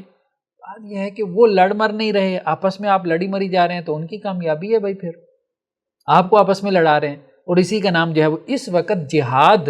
اب آپ دیکھ لیں ہمارے ہاں اکثر و بیشتر جہاد کا مطلب کیا ہو گیا کہ مسلمان آپس میں لڑے مرے، یہی ہوا نا. جہاد تو کافروں سے تھا نا، تو کافروں کے ساتھ جہاد کہاں ہو رہا ہے؟ ٹھیک ہے، مطلب آپ کو ڈھونڈنا پڑتا ہے کہ جہاں کافروں کے ساتھ جہاد ہو رہا اور مسلمانوں کے ساتھ جہاد آپ کو ڈھونڈنا نہیں پڑے گا، ہر جگہ مل جائے گا آپ کو. مسلمان سے جہاد کر رہے ہیں. یہ ان کی کامیابی ہے کہ انہوں نے اس جہاد کا سارا رخ آپ کی طرف موڑ دیا، سارا رخ آپ کی طرف موڑ دیا. تو یہ ان کی کامیابی ہے، اس بات کو سمجھنے کی ضرورت ہے. ٹھیک ہے، وہ سارا غیظ و غضب جو کافروں کے لیے ہونا چاہیے تھا وہ سارا مسلمانوں کے لیے. انہوں نے کہا جی یہ حکمران کھا گئے سارا کچھ، ٹھیک ہے کھا گئے، ٹھیک ہے کھا گئے. بات یہ ہے کہ وہ جو کھا گئے تمہارا وہ اس سے زیادہ کھا گئے ہیں. ٹھیک ہے، وہ تو پوری ملت کو کھا گیا نا، یہ تو چلیں تمہارے ملک کو کھا گئے. یہ بے وقوفی ہوئی ہے جو ہم نے اپنا سارا غیظ و غضب، اپنی ساری انرجی جو اگریسو انرجی تھی وہ ہم نے مسلمانوں کے خلاف لگا دی، نکال دی، اس سے اپنے آپ کو مزید کمزور کر لیا. دیکھیں آپ جو ہے وہ امریکہ کے ساتھ جہاد کریں، آپ جو ہے وہ فلانے سے جہاد کریں، مسلمان شاید خوش ہوں گے، جو آپ کو اپریشیٹ نہیں بھی کریں گے وہ بھی خوش ہوں گے. ہاں لیکن جب مسلمانوں کے ساتھ ہی جہاد شروع ہو جائے گا تو پھر قوم پسند نہیں کرے گی اس کو. سب کا ذہن آپ کے جیسا نہیں ہے، یہ ہے بات. چلیں خیر، غزوات اور سرایا. غزوہ وہ ہے کہ جس میں اللہ کے رسول صلی اللہ علیہ وسلم نے خود شرکت کی ہو، اور سریہ وہ ہے کہ جس میں آپ صلی اللہ علیہ وسلم نے شرکت نہیں فرمائی ہے. یہ فرق کیا جاتا ہے غزوات اور سرایا میں. تو غزوات کی تعداد میں اختلاف ہے، بعض نے 19 بھی کہا، اور بھی فگر ہے، لیکن زیادہ معروف جو ہے وہ یہ ہے کہ 27 ہے. غزوات جو ہے وہ 27 ہے. اب دیکھیں یہ سارے غزوات ہوئے ہیں 2 ہجری سے شروع ہوئے. یہ میکسیمم 10 سال کا عرصہ ہے، 9 سے 10 سال کا. 9 سے 10 سال میں اللہ کے رسول صلی اللہ علیہ وسلم کے 27 غزوات ہیں. 27 غزوات، 9 سال اگر لے لیں آپ، ٹھیک ہے. 10 نبوی میں آپ صلی اللہ علیہ وسلم کی رحلت ہوئی، 2 ہجری میں پہلا غزوہ ہوا. سریہ پہلی بھی تھا لیکن غزوہ پہلا 2 ہجری میں ہوا، بدر. تو 9 سال میں 27 اگر غزوات ہوئی ہے تو ایک سال میں کتنے ہو گئے؟ 3. یعنی ہر آفٹر 4 منتھس یہ ریشو بنتی ہے، ایک غزوہ ہے. رسول اللہ صلی اللہ علیہ وسلم خود بنفس نفیس نکل رہے ہیں جنگ کے لیے. تو جس میں آپ صلی اللہ علیہ وسلم نکلے تو وہ ایک بڑا تھا نا، ایک بڑا ایونٹ تھا نا، میجر ایونٹ تھا. ہاں، جس میں آپ صلی اللہ علیہ وسلم نے لوگوں کو بھیجا، کسی صحابی کو امیر بنا کے بھیجا جسے ہم سریہ کہتے ہیں. تو وہ چھوٹے چھوٹے گروپس بھی ہوتے تھے، وہ چھوٹی چھوٹی چھاپا مار کاروائیاں بھی ہو جاتی تھی. وہ تقریباً کوئی 47 ہے، وہ بھی 47 ہے جو اس کے علاوہ ہے. اس کی اگر آپ ریشو نکالیں تو وہ تقریباً کتنی بن جاتی ہے؟ اگر 10 سال ہے نا تو آپ کہہ لیں کہ جی ہاں تقریباً 4 سے 5 بن جاتی ہے، 4 سے 5 بن جاتی ہے. یعنی ہر جو ہے وہ آپ کہہ لیں 2 سے 3 مہینے بعد. ساتھ ساتھ ہی چل رہا تھا. اچھا، اس کی تعداد میں اختلاف کیوں ہے؟ اصل میں ہوا یہ ہے کہ بعض لوگوں نے یہ کام کیا کہ اگر ایک ہی سفر میں 2 غزوات آ گئے، جیسے حنین اور طائف، یہ ایک ہی سفر میں تھے نا، تو انہوں نے اس کو 1 شمار کر لیا، بعض نے 2 شمار کر لیا. ٹھیک ہے. اسی طرح سے بعض جگہوں پہ لڑائی نہیں ہوئی یا لڑائی کا ارادہ نہیں تھا، جیسے فتح مکہ، تو اس کو کچھ لوگوں نے غزوہ شمار کیا، کچھ نے نہیں کیا. تو اس وجہ سے تعداد میں اختلاف آ گیا. یعنی شمار کرنے کے جو اصول ہیں نا، پرنسپلز ہیں، ان میں تھوڑا سا اختلاف ہے. دونوں کو ملا لیں تو ایک سال میں 7 بنتے ہیں. ایک سال میں 7 بنتے ہیں، تو وہی مطلب 2 مہینے کے وقفے سے جو ہے وہ. سب سے پہلا جو سریہ ہے اس کو سیف البحر بھی کہتے ہیں. بحر سمندر کو کہتے ہیں، سیف تلوار کو کہتے ہیں. تو یہ چونکہ سمندری علاقے کی طرف، ساحل سمندر کی طرف بھیجا گیا تھا یہ سریہ جو ہے، اس لیے اس کو سیف البحر کہتے ہیں. تو یہ حضرت حمزہ رضی اللہ عنہ اس میں جو ہے وہ امیر لشکر تھے. تو ہجرت کے 7 ماہ بعد، 7 ماہ کچھ بھی نہیں ہے، ٹھیک ہے. وہی بات ہے کہ قوت ملی ہے نا تو پھر اس طرف توجہ دی ہے، فوراً توجہ ہو گئی، قوت ملی ہے۔ اور مقصد کیا تھا؟ قریش کے قافلے کا پیچھا تھا۔ دیکھیں نا، قافلہ گزرتا تھا نا، ہم نے وہ پٹی دیکھی ہے، ٹھیک ہے، تو وہ قافلہ جو ہے وہ گزرتا تھا، بلکہ یہاں پہ بھی نظر آ رہا ہے نا یہ پٹی جو ہے، ٹھیک ہے، یہ پٹی کے ساتھ ساتھ جو ہے یہ سارا جو ہے وہ قافلہ گزرتا تھا۔ تو یہ مدینہ ہے، یہ مدینہ ہے۔ تو یہ مدینہ سے آپ دیکھ رہے ہیں، یہ ایرو تھوڑا انہوں نے اس کو موٹا کیا ہوا ہے، تو یہ نیچے، یہ ساحل سمندر کے قریب جو ہے یہ مقام تھا جہاں یہ سریہ بھیجا گیا تھا، کیونکہ قافلے نے یہاں سے گزر کے نیچے جانا تھا ادھر مکہ کی طرف، یہاں پہ اوپر شام سے آ رہا تھا، تو ان کے قافلے چلتے تھے، یہ ہم نے دیکھا تھا۔ تو قافلے کا بیسیکلی پیچھا کرنا مقصود تھا۔ اس کو بعض لوگوں نے کہا کہ جی اکنامک بلاکیج تھا، یعنی رسول اللہ صلی اللہ علیہ وسلم نے جو ہے وہ جو معاشی ناکہ بندی تھی، جو ان کے رستے تھے، اب بھی دیکھیں نا قومیں کس طرح سے لڑتی ہیں، مطلب جو کولڈ وار ہے، کولڈ وار میں سب سے بڑا ہتھیار کیا ہے؟ سب سے بڑا ہتھیار کیا ہے؟ امریکہ کی ایران سے جنگ کیا ہے؟ اچھا کچھ لوگ تو کہتے ہیں ابھی تک نہیں ہے، خیر بہرحال وہ ایک علیحدہ سے ہے کہ آپس میں دوست ہیں، ملی ہوئی ہیں، حالانکہ انہوں نے ان کا جنرل بھی مار دیا، لیکن کیا ہے؟ معاشی پابندیاں لگا دیں، معاشی پابندیاں لگا دیں، ٹھیک ہے۔ رشیا کے ساتھ امریکہ کی جنگ کیا ہے؟ چلیں ایران کے ساتھ ہے یا نہیں ہے، رشیا کے ساتھ تو کوئی اختلاف نہیں ہے نا، ٹھیک ہے، کیا ہے؟ معاشی پابندیاں لگا دیں، ٹھیک ہے۔ اور ابھی بھی امریکہ اور چائنا آپس میں کس طرح سے لڑتے ہیں؟ اسی طرح سے لڑتے ہیں، معاشی پابندیاں لگاتے ہیں، ٹھیک ہے۔ مطلب چائنیز کی جو امپورٹ ہے امریکہ میں، تو امریکہ نے کیا کیا جی؟ ٹیکس زیادہ کر دیا، انہوں نے کہا اچھا تم زیادہ کر رہے ہو، ہم تمہاری جو ہے امپورٹس پہ ٹیکس زیادہ لگا دیتے ہیں۔ تو بیسیکلی تو یہی جنگ چل رہی ہے، دکھتی رکھ تو یہی ہے۔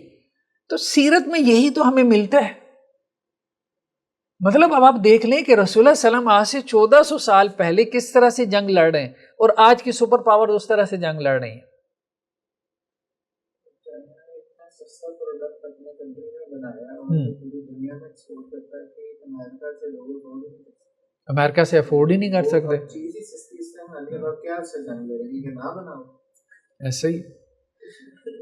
اور پھر یہ جو آپ کا سی پیک ہے، چائنا جو چاہ رہا ہے کہ جی ساؤتھ ایشیا میں، پھر اسی طرح سے مطلب افریقہ تک کی منڈیوں سے تک بائی روڈ جائے، تو مقصد کیا ہے؟ صرف اور صرف کیا ہے؟ اکانومی، ٹھیک ہے۔ تو اکانومی میں جو ہے وہ ہم امریکہ کو پیچھے دھکیل دیں، لیکن پھر بھی ابھی جو ہے وہ امریکہ بڑی اکانومی ہے، چائنا سے بڑی اکانومی ہے پھر بھی، ٹھیک ہے۔ تو یہ بات ہے کہ ہم اس بات کو بھی سمجھنے کی کوشش کریں کہ جس کی اکانومی بڑی ہے اس وقت وہ سپر پاور ہے۔ تو رسول اللہ صلی اللہ علیہ وسلم نے ایک نہیں، آپ دیکھیں گے کہ بدر تک جتنے سرایا تھے سب کا مقصد یہی تھا، معاشی ناکہ بندی۔ یہ صرف پہلا نہیں تھا، اس کے بعد جتنے بھی آ رہے ہیں سب کا آبجیکٹو سیم تھا۔ تو اس میں مہاجرین تھے، تو تقریباً مسلمانوں کی تعداد 30 تھی۔ حضرت حمزہ رضی اللہ عنہ جو ہے وہ اس کے امیر تھے، اور مہاجرین تھے، صرف 30 مہاجرین تھے، انصار نہیں تھے۔ اس کی وجہ یہ تھی کہ انصار کے ساتھ جو معاہدہ تھا وہ یہ تھا کہ مدینہ پہ حملہ ہوگا تو پھر وہ رسول اللہ صلی اللہ علیہ وسلم کا دفاع کریں گے، یعنی مہاجرین کے ساتھ مل کے جو ہے وہ، تو وہ دفاعی جو ہے وہ معاہدہ تھا ان کے ساتھ۔ یہ تھا، یہ اقدامی تھا، یہ معاملہ اقدامی تھا، ٹھیک ہے۔ آگے بڑھ کے جو ہے وہ چھیڑ چھاڑ کرنے والی بات تھی۔ تو یعنی قریش مکہ کو یہ بتانے والی بات تھی کہ اب تمہارے رستے محفوظ نہیں رہ گئے۔ ہاں وہ جو تھا نا کہ جی قریش عرب کے جس قبیلے سے بھی، صحرا سے بھی گزر جاتے تھے تو کوئی ان کی طرف آنکھ اٹھا کے نہیں دیکھتا تھا کہ ان کا معبود جو ہے وہ یرغمال تھا، مکہ کے اندر بیت اللہ میں پڑا ہوا تھا، ٹھیک ہے، اس قبیلے کا۔ اب وہ معاملہ نہیں رہ گیا، ٹھیک ہے۔ اب یہاں سے گزرنا ہے تو تھوڑا سا جو ہے یا تو مطلب ٹیکس پے کرو یا پھر ہمارے ساتھ بنا کے رکھو، ٹھیک ہے، پھر معاملہ کوئی آگے چلے گا۔ وہاں پہ جو ہے وہ ایک قبیلہ تھا، جوہینہ قبیلہ، اس کے جو سردار تھے مجدی بن عمر۔ تو بعض سیرت نگاروں نے یہ بھی لکھا ہے کہ اس کی کوششوں کی وجہ سے بھی جنگ رکی ہے، بعد میں یہ بھی کہا۔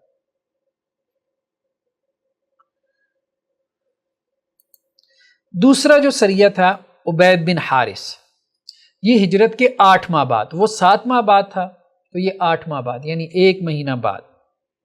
اس میں 60 مہاجرین تھے۔ عبیدہ بن حارث، یہ عبیدہ بن حارث ہے، میرے خیال میں عبید نہیں، یہ درست کر لیں، عبیدہ بن حارث۔ تو یہ بھی جو ہے وہ ادھر ہی بھیجا گیا تھا، مقام رابغ کی طرف۔ رابغ کا مقام جو جوفا سے تقریباً 10 میل کے فاصلے پر ہے۔ اس میں بھی صرف مہاجرین ہی تھے۔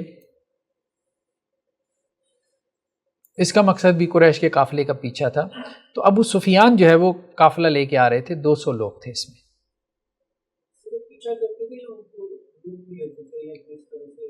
ابھی ہم آ رہے ہیں، پہلے میں تو یہ ہوا کہ صلح ہو گئی، ٹھیک ہے، درمیان میں ایک بندہ پڑ گیا تو اس نے کہا بھائی فائدہ نہیں، اس نے صلح صفائی کروا دی، کیونکہ دوسری طرف بھی 200 مسلح افراد تھے۔ قافلے کی حفاظت کے لیے نہیں، عربوں میں عام رواج تھا، جیسے پٹھانوں میں کلچر ہے نا، کلاشنکوف ساتھ ہوتی ہے، تو وہاں یہ ہے کہ تلوار ساتھ ہے، سیدھی سی بات ہے۔ جیسے طالبان میں بھی آپ دیکھ لیں، طالبان افغانستان وہ خود ہی لڑنے والے ہیں، تو اسی طرح سے وہاں پہ بھی وہ خود ہی بزنس مین بھی خود تھے، لڑائی بھی خود کر رہے تھے۔ تو مسلح افراد کا مطلب یہ نہیں ہوتا تھا کہ وہ قافلے کی حفاظت کے لیے کوئی علیحدہ سے مسلح افراد بھرتی کرتے تھے، کہنے کا مقصد یہ ہوتا تھا کہ وہ خود مطلب لڑائی کرنے والے لوگ تھے۔ یہ جو دوسرا تھا، اس میں تیر اندازی ہوئی ہے، آمنا سامنا ہوا ہے، تیر اندازی بھی ہوئی ہے۔ سب سے پہلا تیر جو ہے وہ حضرت سعد بن ابی وقاص نے چلایا، اس لیے کہا جاتا ہے کہ اسلام میں سب سے پہلا تیر انہوں نے چلایا، یہ ان کی فضیلت بھی ہے۔ 20 تیر انہوں نے چلائے تھے، کچھ ان کے جانور زخمی ہوئے اور کچھ مشرکین بھی زخمی ہوئے، اور 2 مسلمان جو ہے وہ کافروں کے لشکر سے یا قافلے سے آ کے مسلمانوں سے مل گئے۔ مقداد بن عمر کا نام ملتا ہے اور عتبہ بن غزوان کا۔ بعض لوگوں نے یہ بھی کہا ہے کہ پہلے سے انہوں نے یہ طے کیا ہوا تھا کہ ہمیں موقع ملا تو ہم واپسی پہ کیا کیونکہ ہجرت کرنے کے لیے تو سختی کرتے تھے نا، ابھی ہجرت نہیں کرنے دے رہے تھے، نکلنے نہیں دیتے تھے، تو یہ پھر قافلے کے ساتھ نکلے ہیں کہ واپسی پہ مدینہ کے پاس سے گزر ہونا ہے، تو موقع ملا تو ہم نکل جائیں گے۔ تو جب انہوں نے موقع دیکھا تو وہ مسلمانوں میں شامل ہو گئے، یعنی ایمان لا چکے تھے اور موقع کی طاق میں تھے۔ تو یہاں پہ بھی صرف تیر اندازی ہوئی ہے اور کچھ مشرک اور ان کے جانور زخمی ہوئے، باقی ان کا قافلہ نکل گیا۔ اس کی وجہ یہ تھی کہ ابھی اجازت کا دور چل رہا ہے، آپ سمجھ رہے ہیں بات، اجازت دے دی گئی ہے، اب معاملہ جو ہے وہ مسلمانوں کے اوپر ہے، وہ اسیسمنٹ کرتے تھے موقع کے اوپر، فائدہ ہے نہیں فائدہ۔ تو اصل مقصد یہی نظر آ رہا ہے ان سارے سرایا میں کہ مقصد تھا ڈرانا، دھمکانا، روب ڈالنا، لڑائی بیسیکلی مقصد نہیں تھا، ابھی تک نہیں تھا، یعنی یہ بتانا مقصد تھا کہ بھائی رستہ جو ہے نا یہ اب یہاں ہماری مرضی کے بغیر تم گزر نہیں سکتے، سیدھی سی بات، آؤ بات چیت کے لیے ذرا بیٹھو،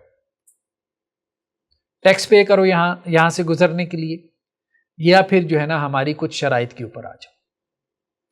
تو یہ بتانا تھا کہ اب یہ رستہ جو ہے وہ ہمارے پاس سے گزرتا ہے، اب یہ پرامن نہیں رہ گئے۔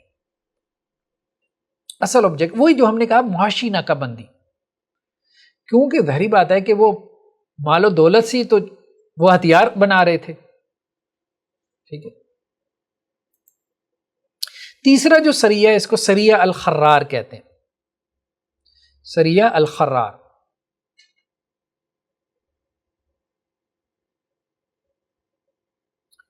یہ بھی قریش کا قافلہ جو ہے اس کا پیچھا کرنے کے لیے بھیجا گیا الخرار کی وادی کی طرف۔ سعد بن ابی وقاص اس کے امیر تھے، اور ان سے عہد لیا گیا، اللہ کے رسول صلی اللہ علیہ وسلم سریہ میں بعض اوقات عہد بھی لیتے تھے، تو عہد یہ لیا گیا کہ اس مقام سے آگے نہیں بڑھنا۔ 20 مہاجرین تھے، مسلمان جو ہے وہ پیدل گئے تھے، بعض جو ہے وہ سیرت نگاروں نے لکھا ہے کہ پیدل گئے تھے، لیکن فاصلہ کافی ہے، ہو سکتا ہے کہ سواریاں ساتھ لے کے گئے ہوں، کچھ پیدل چلتے ہوں، کچھ سواری پہ چلتے ہوں۔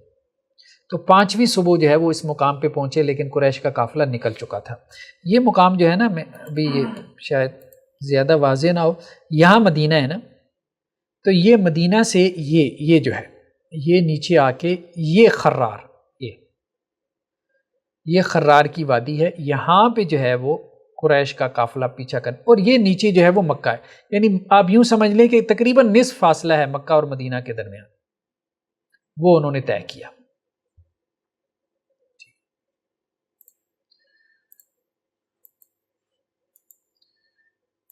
نیکسٹ جو ہے ہجرت کے 1 سال بعد، یہ نیکسٹ ہوا غزوہ ابوا۔ ابوا وہ مقام ہے نا جہاں رسول اللہ علیہ وسلم کی جو ہے وہ والدہ کی وفات ہوئی تھی، ہم نے پڑھا تھا، یہ بھی رستے میں پڑتا تھا۔ بیسیکلی یہ جتنے مقامات ہیں نا یہ اس تجارتی روٹ پہ چھوٹے چھوٹے گاؤں دیہات اور شہر تھے، تجارتی روٹ پہ جہاں قافلے رکتے تھے، یعنی لوگوں کی ضروریات بھی پوری ہوتی تھی اور قافلے والوں کو بھی تھوڑا سکون مل جاتا تھا، اور وہ وہاں ٹھہر کے جو ہے وہ اشیاء خور و نوش جو ہے وہ خرید لیتے تھے یا ضرورتیں اپنی پوری کر لیتے تھے۔ تو یہ ہجرت کے 1 سال بعد ہوا غزوہ ابوا، یعنی یہ آپ یوں کہہ لیں کہ جی پہلا غزوہ تھا۔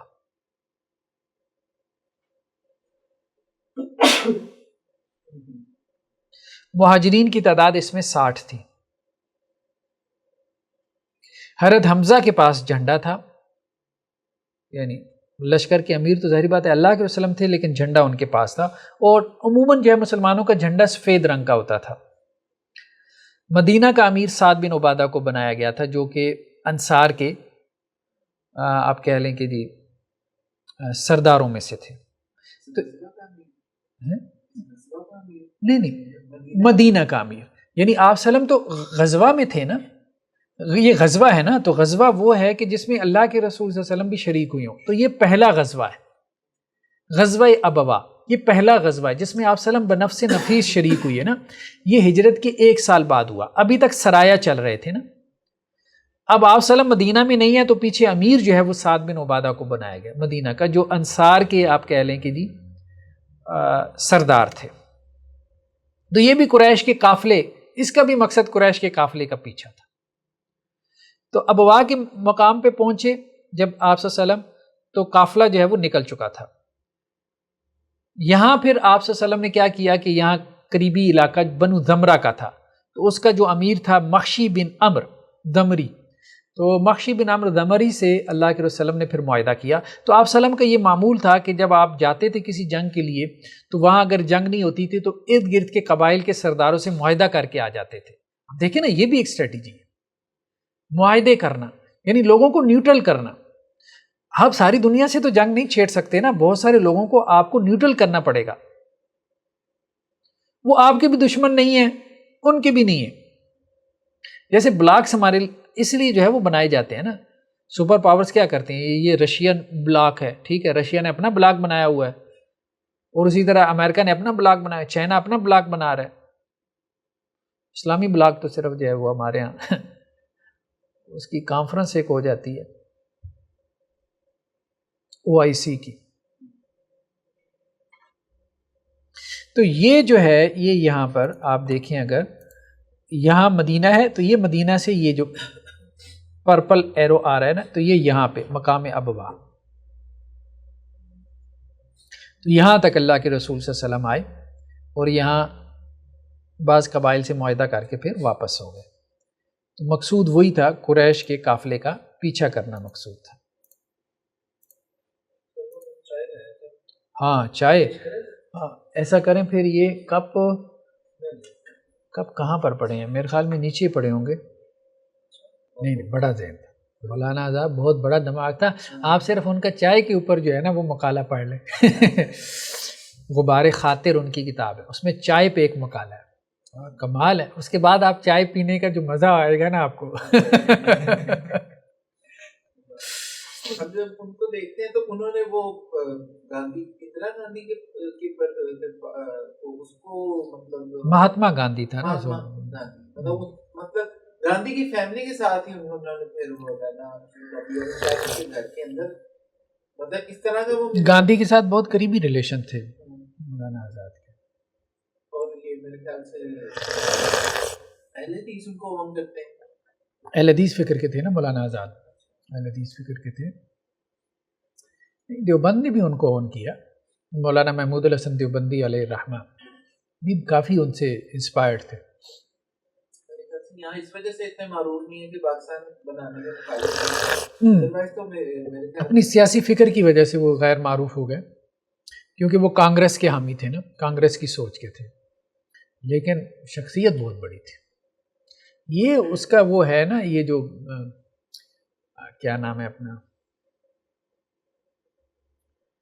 انڈیا کا جو معروف ایک ایکٹر ہے عامر خان، یہ مولانا آزاد کی جو ہے وہ بیٹی کا نواسا ہے.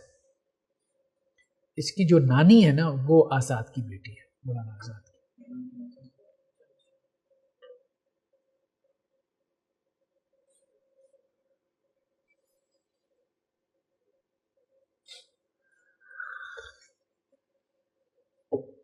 اس طرح کی سیاسی شخصیات کا بھی تعلق بنائیں، کیونکہ ہم تو عام طور پہ یہ مذہبی جو مسائل ہیں جنہوں نے روایتی کام کیا ان میں ان کے ناموں میں ہمیں تھوڑا بہت آئیں گے، لیکن سیاسی طور پہ اگر اسپیکر اور کے اتنے بڑے بڑے نام موجود رہے ہیں تو ہمیں میرے خیال سے ان کا مطالعہ کرنا چاہیے، تعارف ہونا چاہیے. انشاءاللہ رکھتے ہیں. ابھی نیکسٹ جو شروع کرتے ہیں نا بیچ درس نظامی کا، تو اس میں انشاءاللہ ایک تو میرے ذہن میں اقبالیات کو بھی ہم ایڈ کریں، اور دوسرا جو ہے نا شخصیات کا بھی دیکھ لیتے ہیں انشاءاللہ، اس پہ بھی کوئی بنا لیتے ہیں. سر سید کے بارے میں کیا آپ کے لیے؟ سر سید جو ہے نا دو چیزیں ان میں پازیٹیو ہیں. ایک سنسیئر تھے، دین کے ساتھ مخلص تھے، اور دوسرا محنتی تھے، محنتی آدمی. تیسرا جو نیگیٹو چیز یہ ہے نا کہ فکر سالے نہیں ہے، فکر سالے. بس بہت سے لوگ اس وقت جو ان کو سمجھ میں آئی، اب آپ کہیں بات یہ ہے کہ سمجھ جو آئی. ہاں یہ ایک اچھی بات ہے، سر سید نے جو تفسیر قرآن کی ہے، دیکھیں نا جو بندہ مخلص ہوتا ہے اس کی یہ علامت ہے. بہت گند مارا ہے تفسیر قرآن کے نام پہ، ٹھیک ہے، معجزات کی عجیب و غریب قسم کی تعویلات کر دیں، لیکن مقدمے میں ایک بات لکھ کے کہ آنے والے وقتوں میں اگر میری باتیں غلط ثابت ہو جائے تو یہ ایک امکان ہے، تو میری باتوں پہ عمل نہیں کرنا، لیکن مجھے اس وقت یہ سمجھ میں آ رہا ہے کہ یہ ٹھیک ہے.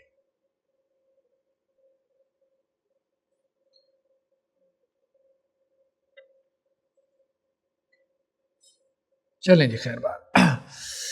تو نیکسٹ جو ہے وہ غزوہ بوات، یہ بھی غزوہ ہے، غزوہ بوات اس کا نام ہے. نہیں ابھی غزوہ بدر نہیں ہوا، تو ہجرت کے 13 ماہ بعد، ٹھیک ہے، 13 ماہ بعد قریش کے جو ہے وہ ایک تجارتی قافلے کو روکنے کی غرض سے اللہ کے رسول وسلم نکلے. مہاجرین تھے، مہاجرین کی تعداد 200 تھی، یعنی اچھی خاصی تعداد تھی. بدر میں 313 تھی، یہاں پہ 200.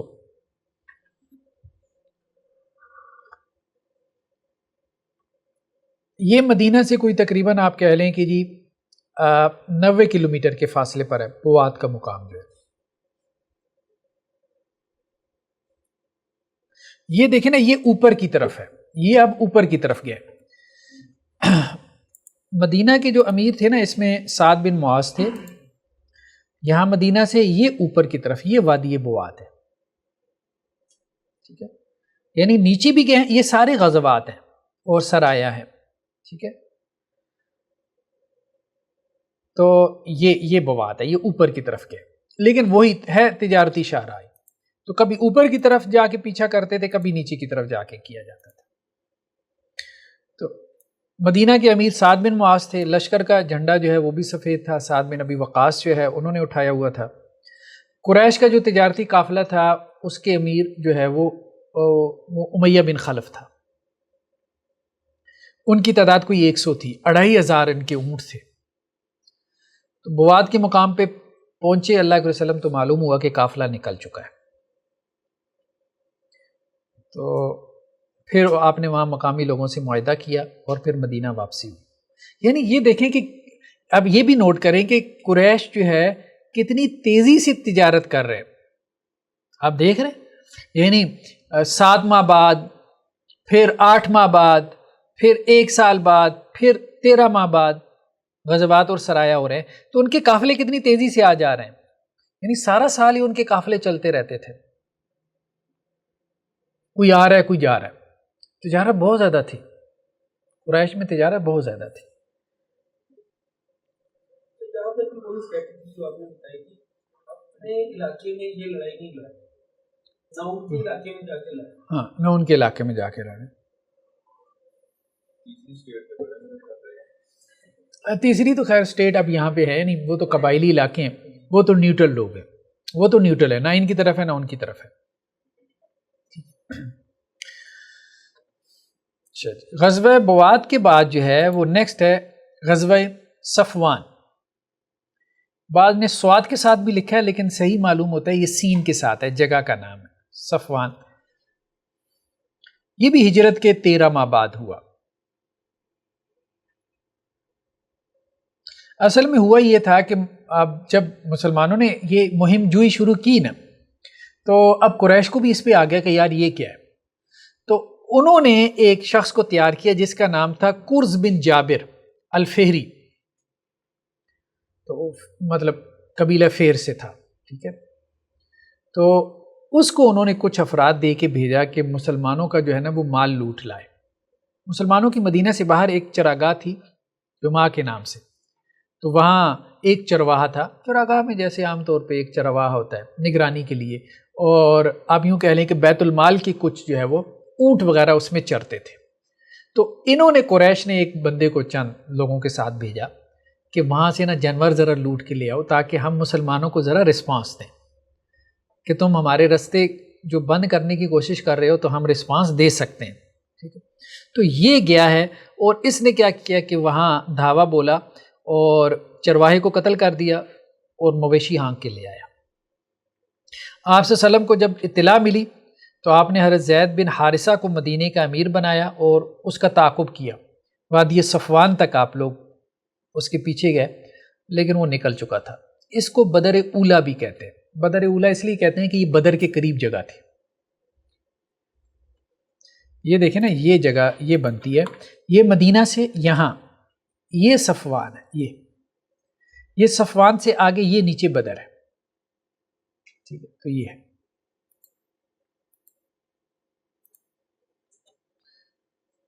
تو یہ گویا کہ آپ کہہ لیں کہ جی قریش کی طرف سے پہلا ریسپانس آیا. نیکسٹ کیا تھا غزوہ ذی العشیرہ. یہ ہجرت کے دوسرے سال ہوا. اس کا بھی مقصد قریش کے قافلے کا پیچھا تھا. 150-200 افراد تھے اس میں آپ سلم کے ساتھ. 30 اونٹ تھے. 30 اونٹ میں اب اگر 150 لوگ تھے تو وہ باری باری سوار ہوتے تھے، یعنی 5 افراد کے لیے آپ یوں کہہ لیں کہ ایک اونٹ تھا.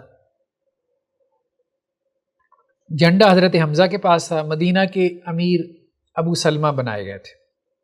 تو ذی العشیرہ کے مقام پہ آپ سلم نے پڑاؤ ڈالا اور معلوم ہوا کہ قافلہ نکل چکا ہے. خبر مل جاتی تھی کہ قافلہ آ رہا ہے جا رہا ہے، لیکن ٹائمنگ ظاہری بات ہے اس میں جو ہے وہ اب یہ سب دیکھیں کہ یہ لرننگ ہو رہی ہے، یہ لرننگ ہو رہی ہے. ہاں وہ لرننگ بھی ہو رہی ہے نا کہ دیکھیں قافلہ اتنی بار نکل رہا ہے تو ایسے نہیں ہوا کہ بدر میں پہلی مرتبہ نکلے اور جو ہے وہ لڑائی ہو گئی. نہیں، ٹھیک ہے. پہلے جھڑپیں ہوئی ہیں، ساری کیلکولیشنز ہوئی ہیں، یہ ہو سکتا ہے وہ ہو سکتا ہے. ٹھیک ہے.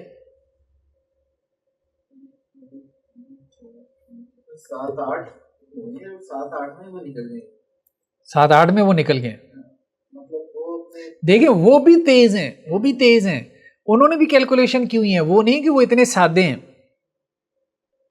انہیں جب پتہ چل گیا کہ پہلی مرتبہ روکا گیا ہے تو انہیں اب پتہ چل گیا کہ اگلے ہر کو روکا جائے گا. تو وہ اپنی جاسوسی کا نظام ظاہر بات ہے تو قریش دونوں ہی قریش ہے نا، قبیلہ تو ایک ہی ہے، خاندان تو ایک ہی ہے. تو اب وہ اپنی کیلکولیشن کے ساتھ چل رہے ہیں. تو خیر اللہ کے رسول صلی اللہ علیہ وسلم جو ہے وہ یہاں پہ آپ نے بنو مدلج کے ساتھ معاہدہ کیا. وہی کہ آپ ایک کام اور کر رہے تھے کہ معاہدات کر رہے تھے جو وہاں رستوں کے اوپر جو قبائل بیٹھے تھے کہ آپ نے جو ہے وہ نیوٹرل رہنا ہے. تو ان کو نیوٹرل کرنا بھی ایک بڑی بات تھی تاکہ یہاں اگر جھڑپ ہو جائے تو وہ قریش کا ساتھ نہ دیں.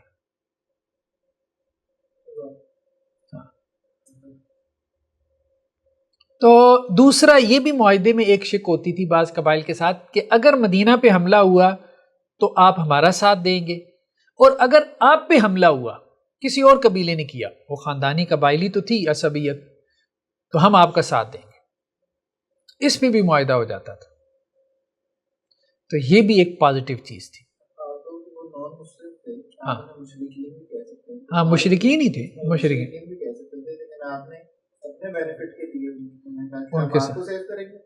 آپ ہمیں سیف کریں گے، ہم آپ سے لڑیں گے. ایسے تو کچھ لوگوں کو نیوٹرل کر دیا جاتا تھا جب وہ اس پہ نہیں آتے تھے، اس شک پہ کہ آپ ہمارا دفاع کریں ہم آپ کا دفاع کریں. تو پھر یہ ہے کہ چلے آپ علیحدہ رہیں گے اگر ہماری قریش سے لڑائی ہو، آپ درمیان میں نہیں. تو لوگ اس پہ آمادہ، ٹھیک ہے ہمیں کیا، ہمارا تو دونوں سے جھگڑا نہیں ہے. نیکسٹ کیا ہے؟ سریہ نخلہ.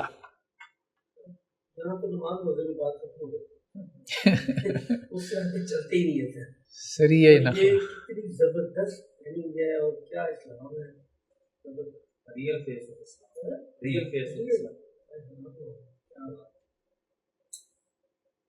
سریہ نخلہ یار یہ کمال ہے. یہ دیکھیں یہ کہاں سے چلے ہیں، ذرا اس کو یہاں نقشے میں دیکھیں. یہ مدینہ، یہاں سے یہاں سے یہاں سے یہاں سے یہاں سے یہاں سے یہ یہاں تک گئے نخلہ. یہ وہی وادی نخلہ ہے طائف کے قریب. یہ نیچے مکہ ہے بالکل، یہ مکہ کے قریب تک گئے ہیں، یعنی وہاں تک ان کو ڈرا کے آئے ہیں. یعنی صرف مدینہ کے قریب کا مسئلہ مت سمجھو، ٹھیک ہے. مکہ پہنچنے تک جو تمہارا رستہ ہے نا، کہیں پہ بھی ہم تمہارے ساتھ کچھ کر سکتے ہیں. یہ مت سمجھو کہ وہاں سے بس تھوڑی سی جگہ ہے، بس نکل گیا تو چلو اب سیف ہو گئے. اوپر بھی نہیں چھوڑا، نیچے بھی مکہ تک جو ہے وہ نہیں چھوڑا، احساس دلایا. تو اس میں حضرت عبداللہ بن جہش کی قیادت تھی اور 8 افراد تھے، بعد نے کہا کہ 12 تھے. یہ سریہ ہے.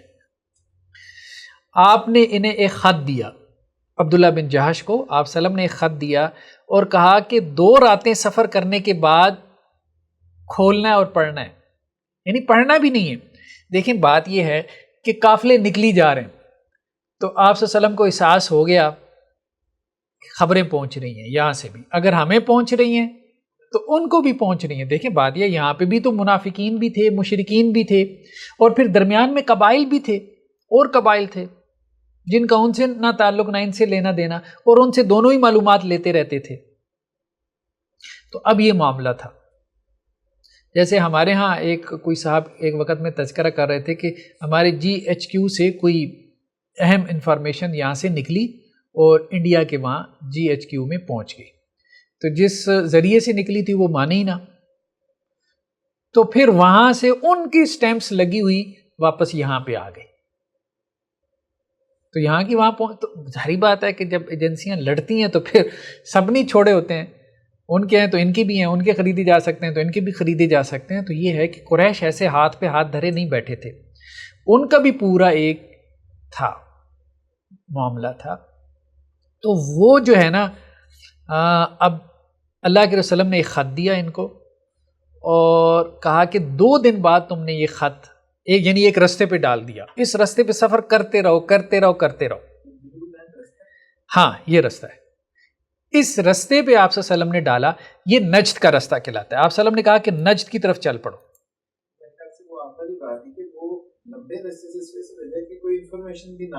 ہاں کہ کہاں جا رہے ہیں، کہاں جا رہے ہیں. ہاں بہت دور، یعنی نجد تو اس طرف ہے نا بالکل. ہاں تو نجد کی طرف بھیجا، کہا کہ نجد کی طرف سفر کرتے رہو. پھر کیا کرنا ہے، یہاں آپ سمجھے نا، یہاں آ کے ٹرن لے لیا. پھر تو 2 دن سفر کرنے کے بعد تم نے نا خط میرا یہ کھول کے پڑھنا ہے. یعنی یہ بھی نہ ہو کہ جی پہلے پڑھ لیں اور اپنے ساتھیوں سے ذکر کر دیں اور کوئی خبر جو ہے وہ پہنچ جائے. اب دیکھیں نا فتح مکہ کی بھی انفارمیشن لیک ہوئی تھی نا، آپ ذہن میں لے کے آئے، لیک ہوئی تھی نا، تو لیکن آپ وسلم نے بھی پکڑ لیا حضرت علی کو بھیج کے، ٹھیک ہے، تو یہ ہو جاتا تھا، مطلب یہ ہو جاتا تھا۔ تو آپ صلی اللہ علیہ وسلم نے جو ہے دو افراد جو ہے وہ ایک اونٹ پہ باری باری سفر کرتے تھے، تو جب وہ خط کھولا ہے انہوں نے 2 راتوں کے بعد، تو اس میں لکھا تھا کہ وادی نخلا پہنچ جاؤ، ٹھیک ہے، اور دوسری بات یہ لکھی تھی کہ جب سامنا ہو تمہارا قافلے سے، کسی کو جو ہے وہ مجبور نہیں کرنا، لڑائی پہ مجبور نہیں کرنا، کیونکہ اب مکہ کے قریب جا کے لڑ رہے اور ابھی تک جو ہے وہ الاؤڈ ہے، ٹھیک ہے۔ تو اگر کوئی تیار ہو جائے، کیونکہ یہ اب ایک ایسا مارکا ہے کہ جس میں امکان جو ہے وہ شہادت کا بھی ہے، تو اگر کوئی تیار ہوتا ہے آزاد مرضی سے تو ٹھیک ہے، ورنہ مجبور نہیں کرنا۔ تو یہ 2 باتیں لکھی تھی۔ تو اب وہ وہاں سے چل پڑے۔ 2 افراد کا تذکرہ ملتا ہے، حضرت سعد بن ابی وقاص اور عتبہ بن غزوان، چونکہ سفر لمبا تھا اور ذرا جو مین روٹ تھا اس سے بھی ہٹ کے تھا، تو ان کا اونٹ گم ہو گیا، تو یہ پیچھے رہ گئے۔ تو باقی آپ کہیں کہ جی 8 میں سے 6 رہ گئے، یا کچھ نے 12 کہا تو 10 رہ گئے۔ تو یہ لوگ وادی نخلا میں پہنچے ہیں تو قریش کا قافلہ پہلے سے موجود تھا، یعنی ٹائمنگ بالکل بڑی زبردست تھی۔ اچھا، یہ جیسی وادی نخلا میں داخل ہوئی ہیں تو آگے قریش کا قافلہ بھی تھا، ان کو بھی نہیں پتا تھا، قریش نے ان کو دیکھ لیا، انہوں نے ان کو دیکھ لیا۔ اب ان کو سمجھ نہ آئے کہ کرنا کیا ہے، ٹھیک ہے، تو وہ بھی مسلمانوں کو دیکھ کے جو ہے وہ کیا ہو گیا، تھوڑا سا اس میں آگے، ان کی تعداد بھی زیادہ نہیں تھی، ان کی تعداد بھی زیادہ نہیں تھی۔ ایک صحابی تھے جن کا نام تھا عکاشہ بن محصن، انہیں کچھ اور سمجھ میں نہ آئی، وہ بیٹھ گئے، انہوں نے کہا کہ یار میرا سر مونڈ دو، دوسروں کو کہا میرا سر مونڈ دو، وہ بیٹھ گئے، تو انہوں نے ان کا جو ہے وہ سر مونڈنا شروع کر دیا۔ اس کا مطلب یہ تھا کہ عمرہ کے لیے جا رہے ہیں، ٹھیک ہے، مطلب عربوں میں یہ تھا۔ تو مشرکین کو اطمینان ہو گیا کہ بیسیکلی مطلب انہوں نے یہ سمجھا، انہوں نے یہ تاثر دیا، انہوں نے یہ سمجھا کہ بیسیکلی یہ مسلمان ہیں، عمرہ کے لیے جا رہے ہیں، چلے کوئی نہیں، اہل مکہ خود ان سے نمٹ لیں گے، ٹھیک ہے۔ تو وہ مطمئن ہو گئے۔ اب انہوں نے مشورہ کیا کہ کریں کیا۔ یہ رجب کا آخری دن تھا، رجب کا مہینہ حرمت والے مہینوں میں ہے، اور یہ عمرے کا مہینہ تھا، 3 حج کے تھے اور ایک عمرے کا مہینہ تھا جو دور جاہلیت سے چلا آ رہا تھا، تو رجب میں وہ عمرہ کرتے تھے۔ تو یہ رجب کا آخری دن تھا، تو مسلمانوں نے کہا کہ بھائی بات یہ ہے کہ اگر ہم نے آج لڑائی کی تو حرمت والے مہینے میں لڑائی کریں گے، اور اگر آج لڑائی نہیں کی، آپ سلم نے اتنی دور بھیجا ہی اس لیے، تو نیکسٹ دن یہ حرم میں داخل ہو جائیں گے، حدود حرم میں، مکہ کے قریب ہیں، حدود حرم میں داخل ہو جائیں گے، تو حدود حرم کی پابندی آ جائے گی، حرمت والے مہینے سے نکل گئے تو مقام کی پابندی آ جائے گی۔ تو اب اس میں جو ہے وہ اختلاف ہو گیا، پھر زیادہ لوگوں نے یہ رائے دی کہ حملہ کر دیں۔ تو واقد بن عبداللہ یربوئی تھے مسلمانوں میں سے، انہوں نے تیر مارا عمر بن حضرمی کو جو مشرک تھا، وہ مر گیا۔ یہ آپ کہہ لیں کہ جی پہلا قتل تھا جو مسلمانوں کی طرف سے کیا گیا۔ ہاں، واقد بن عبداللہ، انہوں نے عمر بن حضرمی کو تیر مارا اور وہ مر گیا۔ 2 لوگوں کو انہوں نے قیدی بنا لیا، یعنی اس سے پتہ چلتا ہے کہ قافلہ ان کا بھی کوئی بڑا نہیں تھا، شاید کوئی ان کے بھی 15-20 لوگ ہوں گے۔ تو ایک مار دیا، ایک جو ہے وہ 2 کو قیدی بنا لیا، عثمان بن عبداللہ بن مغیرہ جو بنو مخزوم سے تھے، اور حکیم بن کیسان۔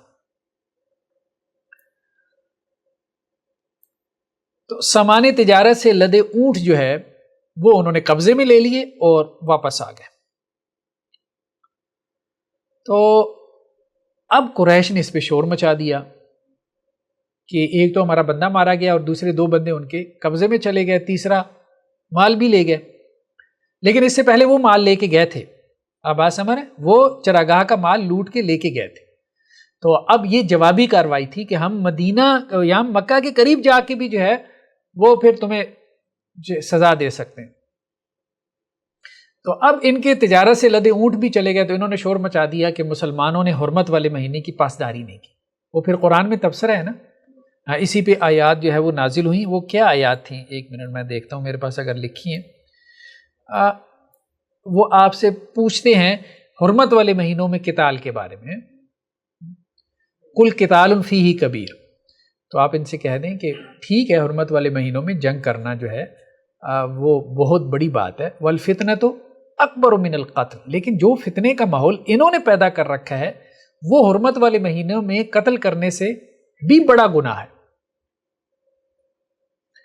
تو شروع میں آپ صلی اللہ علیہ وسلم نے سرزنش کی اور کہا کہ دیکھو بات یہ ہے کہ حرمت والے مہینے کی پاسداری تمہیں کرنی چاہیے تھی، کیونکہ یہ چلا آ رہا ہے، عرب اس کی پاسداری کرتے ہیں، تو تمہیں کرنی چاہیے تھی، تمہیں ویٹ کرنا چاہیے تھا۔ تو آپ صلی اللہ علیہ وسلم نے مال غنیمت قبول نہیں کیا، لیکن جب یہ آیات نازل ہو گئیں تو پھر گویا کہ ایک طرح سے یہ واضح اشارہ تھا کہ آپ مال ایکسیپٹ کر لیں، جو کچھ وہ کر رہے ہیں نا تو انہوں نے جواب میں کیا، تو جواب میں اللہ تعالیٰ نے اس کی اجازت دے دی۔ تو خیر بہرحال جو دو لوگ انہوں نے قابو کیے تھے مسلمانوں نے، ان میں حکم بن کیسان جو تھے وہ تو اسلام لے آئے، اور جو عثمان بن عبداللہ وہ خیر کفر پہ ہی فوت ہوا۔ تو سعد بن ابی وقاص اور پھر عتبہ بن غزوان، ان کا جو اونٹ گم ہو گیا تھا یہ بھی بعد میں پھر واپس آ گیا، ان کو بھی مال غنیمت میں حصہ دیا گیا۔ تو یہ سریہ جو ہے سریہ نخلہ کہلاتا ہے، یعنی وادی نخلہ میں جا کے مسلمانوں نے، اس میں گویا کہ پہلا آدمی ان کی۔ اب یہی بیسیکلی آپ یوں کہہ لیں کہ ایک فیکٹر یہ بھی تھا غزوہ بدر کا کہ ان کا ایک بندہ مارا گیا، ایک فیکٹر یہ تھا، لیکن یہ چھوٹا فیکٹر تھا۔ بڑا فیکٹر وہی تھا معاشی ناکہ بندی۔ تو غزوہ بدر کا پس منظر یہ ہے کہ مشرکین کا ایک اور قافلہ آ رہا تھا شام سے، شام کی طرف بلکہ جا رہا تھا، جس میں 1000 اونٹ تھے اور 50,000 دینار کا سامان تھا۔ 50,000 دینار اب آپ کہہ لیں کوئی تقریباً 262 kg گولڈ کی مالیت بن جاتی ہے۔ تو آپ صلی اللہ علیہ وسلم نے 150 صحابہ کے ساتھ ان کا پیچھا کیا ذوالعشیرہ کے مقام تک۔ یہ ذوالعشیرہ کا مقام یہاں پر ہے، یہاں سے آپ گئے یہاں تک ان کا پیچھا کیا، لیکن یہ جاتی ہوئی یہ قافلہ نکل گیا۔ تو اب انہیں یہ تھا کہ اب جاتے ہی پیچھا کیا گیا تو واپسی بھی پیچھا کیا جائے گا، جو کرنے تو وہ بھی ہیں، اب ان کو بھی پتہ ہے ہر قافلے کا پیچھا ہو رہا ہے، چھوٹا ہے یا بڑا ہے، ٹھیک ہے۔ تو اس قافلے کے جو سربراہ تھے وہ ابو سفیان تھے۔ تو آپ صلی اللہ علیہ وسلم نے کیا کیا کہ جب ان کی واپسی کا ارادہ ہوا، یعنی پتہ چلا کہ ان کی واپسی ہونی ہے، تو آپ صلی اللہ علیہ وسلم نے جاسوسی کے لیے حضرت طلحہ بن عبید اللہ اور سعید بن زید کو بھیجا، 2 صحابہ کو۔ تو وہ حورا کی، یہاں بندرگاہ ہے ایک حورا کی، وہاں اس علاقے کے قریب آئے، اور ایک جو قبیلہ تھا جوہنی، تو وہاں کا جو سردار تھا کشت جوہنی، اس کے پاس وہ ٹھہرے۔ تو اب انہوں نے جو ہے وہ پوچھا ان سے، مسلمانوں نے، ان دونوں صحابہ نے وہ کشت جوہنی سے قریش کے قافلے کے بارے میں، کیونکہ معلومات پھر یہ درمیان کے لوگ ان کو دیتے تھے دونوں طرف، تو انہوں نے بتایا۔ پھر یہ ہے کہ وہی جو جاسوس تھے، اب عجیب بات دیکھیں، وہی جو جاسوس تھے ابو سفیان کے، وہ بھی اسی سردار کے پاس پہنچے، یعنی ان کی بھی انفارمیشن دیکھیں کہ مسلمان تو یہاں نہیں پہنچے، کوئی جاسوس مسلمان ہمارے قافلے کے بارے میں پوچھتے ہوئے تو یہاں نہیں پہنچے، یعنی خبریں ان کی بھی دیکھیں کتنی پکی ہیں۔ تو خیر بہرحال اس سردار نے ان کو مطمئن کر دیا ابو سفیان کے بندوں کو کہ مسلمان یہاں نہیں آئے۔ تو جب وہ واپس مدینے آئے ہیں تو یہ دونوں حضرات جن کو جاسوسی کے لیے بھیجا گیا تھا، تو اب عجیب بات یہ تھی کہ اللہ کے رسول صلی اللہ علیہ وسلم ان کو بھیج کے فوراً بعد نکل گئے، یعنی ان کا ویٹ بھی نہیں کیا، ہاں واپس آئیں گے خبر دیں گے تو اس کے بعد ہم نکلیں گے، یعنی ان کو کسی اور طرف بھیجا جب قافلہ پیچھے تھا۔ تو اب جو ہے وہ تاکہ اگر یہاں سے خبر جا رہی ہے تو یہی بات پتہ چلے کہ ان کی انفارمیشن کے مطابق جو ہے جہاں ان کو بھیجا گیا ہے اس کے مطابق کوئی کارروائی ہوگی۔ یہ دیکھیں نا، ان کو بھیجا اوپر، یہاں آپ صلی اللہ علیہ وسلم نے ان کو یہاں بھیجا، یہاں بھیج کے ان کی واپسی کا انتظار نہیں کیا، وہاں وہ پہنچے ہیں دونوں مسلمان صحابہ، تو وہ وہاں معلومات حاصل کرتے رہے ہیں، اور قریش کے لوگ بھی وہاں پہنچ گئے، یعنی ان کو خبریں ملی ہوئی تھی، مطلب یہ ہے کہ بات تھی۔ تو آپ صلی اللہ علیہ وسلم یہاں ان کے پیچھے یہاں نکل گیا نیچے بدر کی طرف کہ اتنی دیر میں اس نے یہاں پہنچ جانا ہے۔ ہاں یہ بدر کے، یہ غزوہ بدر کا پس منظر ہے نا، یہ غزوہ بدر کا پس منظر ہے۔ تو آپ صلی اللہ علیہ وسلم جو ہے وہ بدر کی طرف نکل گئے۔ تو اب وہ جب واپس پہنچے ہیں مدینہ میں تو آپ صلی اللہ علیہ وسلم جو ہے وہ نکل چکے تھے، اور بعض نے کہا کہ بدر سے ہو کے واپس بھی آ چکے تھے، آپ صلی اللہ علیہ وسلم بدر سے ہو کے واپس بھی آ چکے تھے، کیونکہ بدر میں بھی جنگ ہوئی ہے، آپ گئے ہیں، جنگ ہوئی ہے، 3 دن ٹھہرے ہیں، واپس آ گئے۔ بدر کوئی تقریباً 155 کلومیٹر ہے مدینہ سے۔ تو اللہ کے رسول صلی اللہ علیہ وسلم جو ہے وہ قافلے کے لیے نکلے ہیں۔ قرآن کا بھی انداز یہی ہے کہ لڑائی کی نیت سے نہیں نکلے تھے، قافلے کے لیے نکلے تھے، یعنی جنگ کے لیے نہیں نکلے تھے، قافلے آپ یوں کہہ لیں کہ جی انہوں نے مسلمانوں کو لوٹا تھا، ایک تو یہ وجہ تھی، اس کا بدلہ لینا تھا، اور دوسرا یہ ہے کہ مسلمانوں کے جو گھر تھے مہاجرین کے، جو ان کی پراپرٹیز تھیں مکہ میں رہ گئی تھیں، انہوں نے قبضے کر لیے، یا جو مسلمان ہجرت کرنا چاہتے تھے تو وہ ان کے ساتھ کہتے تھے جی مال اپنا ہمیں دے دو۔ تو وہ جو انہوں نے ظلم و ستم سے مسلمانوں کا مال ہتھیا لیا تھا، تو اب یہ اس کا جواب تھا، اس کا بھی جواب تھا۔ تو بہت سے فیکٹرز انوالو تھے۔ خیر بہرحال تو آپ صلی اللہ علیہ وسلم جو ہے وہ لے کے نکلے ہیں، اور آپ نے جو ہے وہ قافلے کا پیچھا کیا، تو لڑائی کی نیت نہیں تھی۔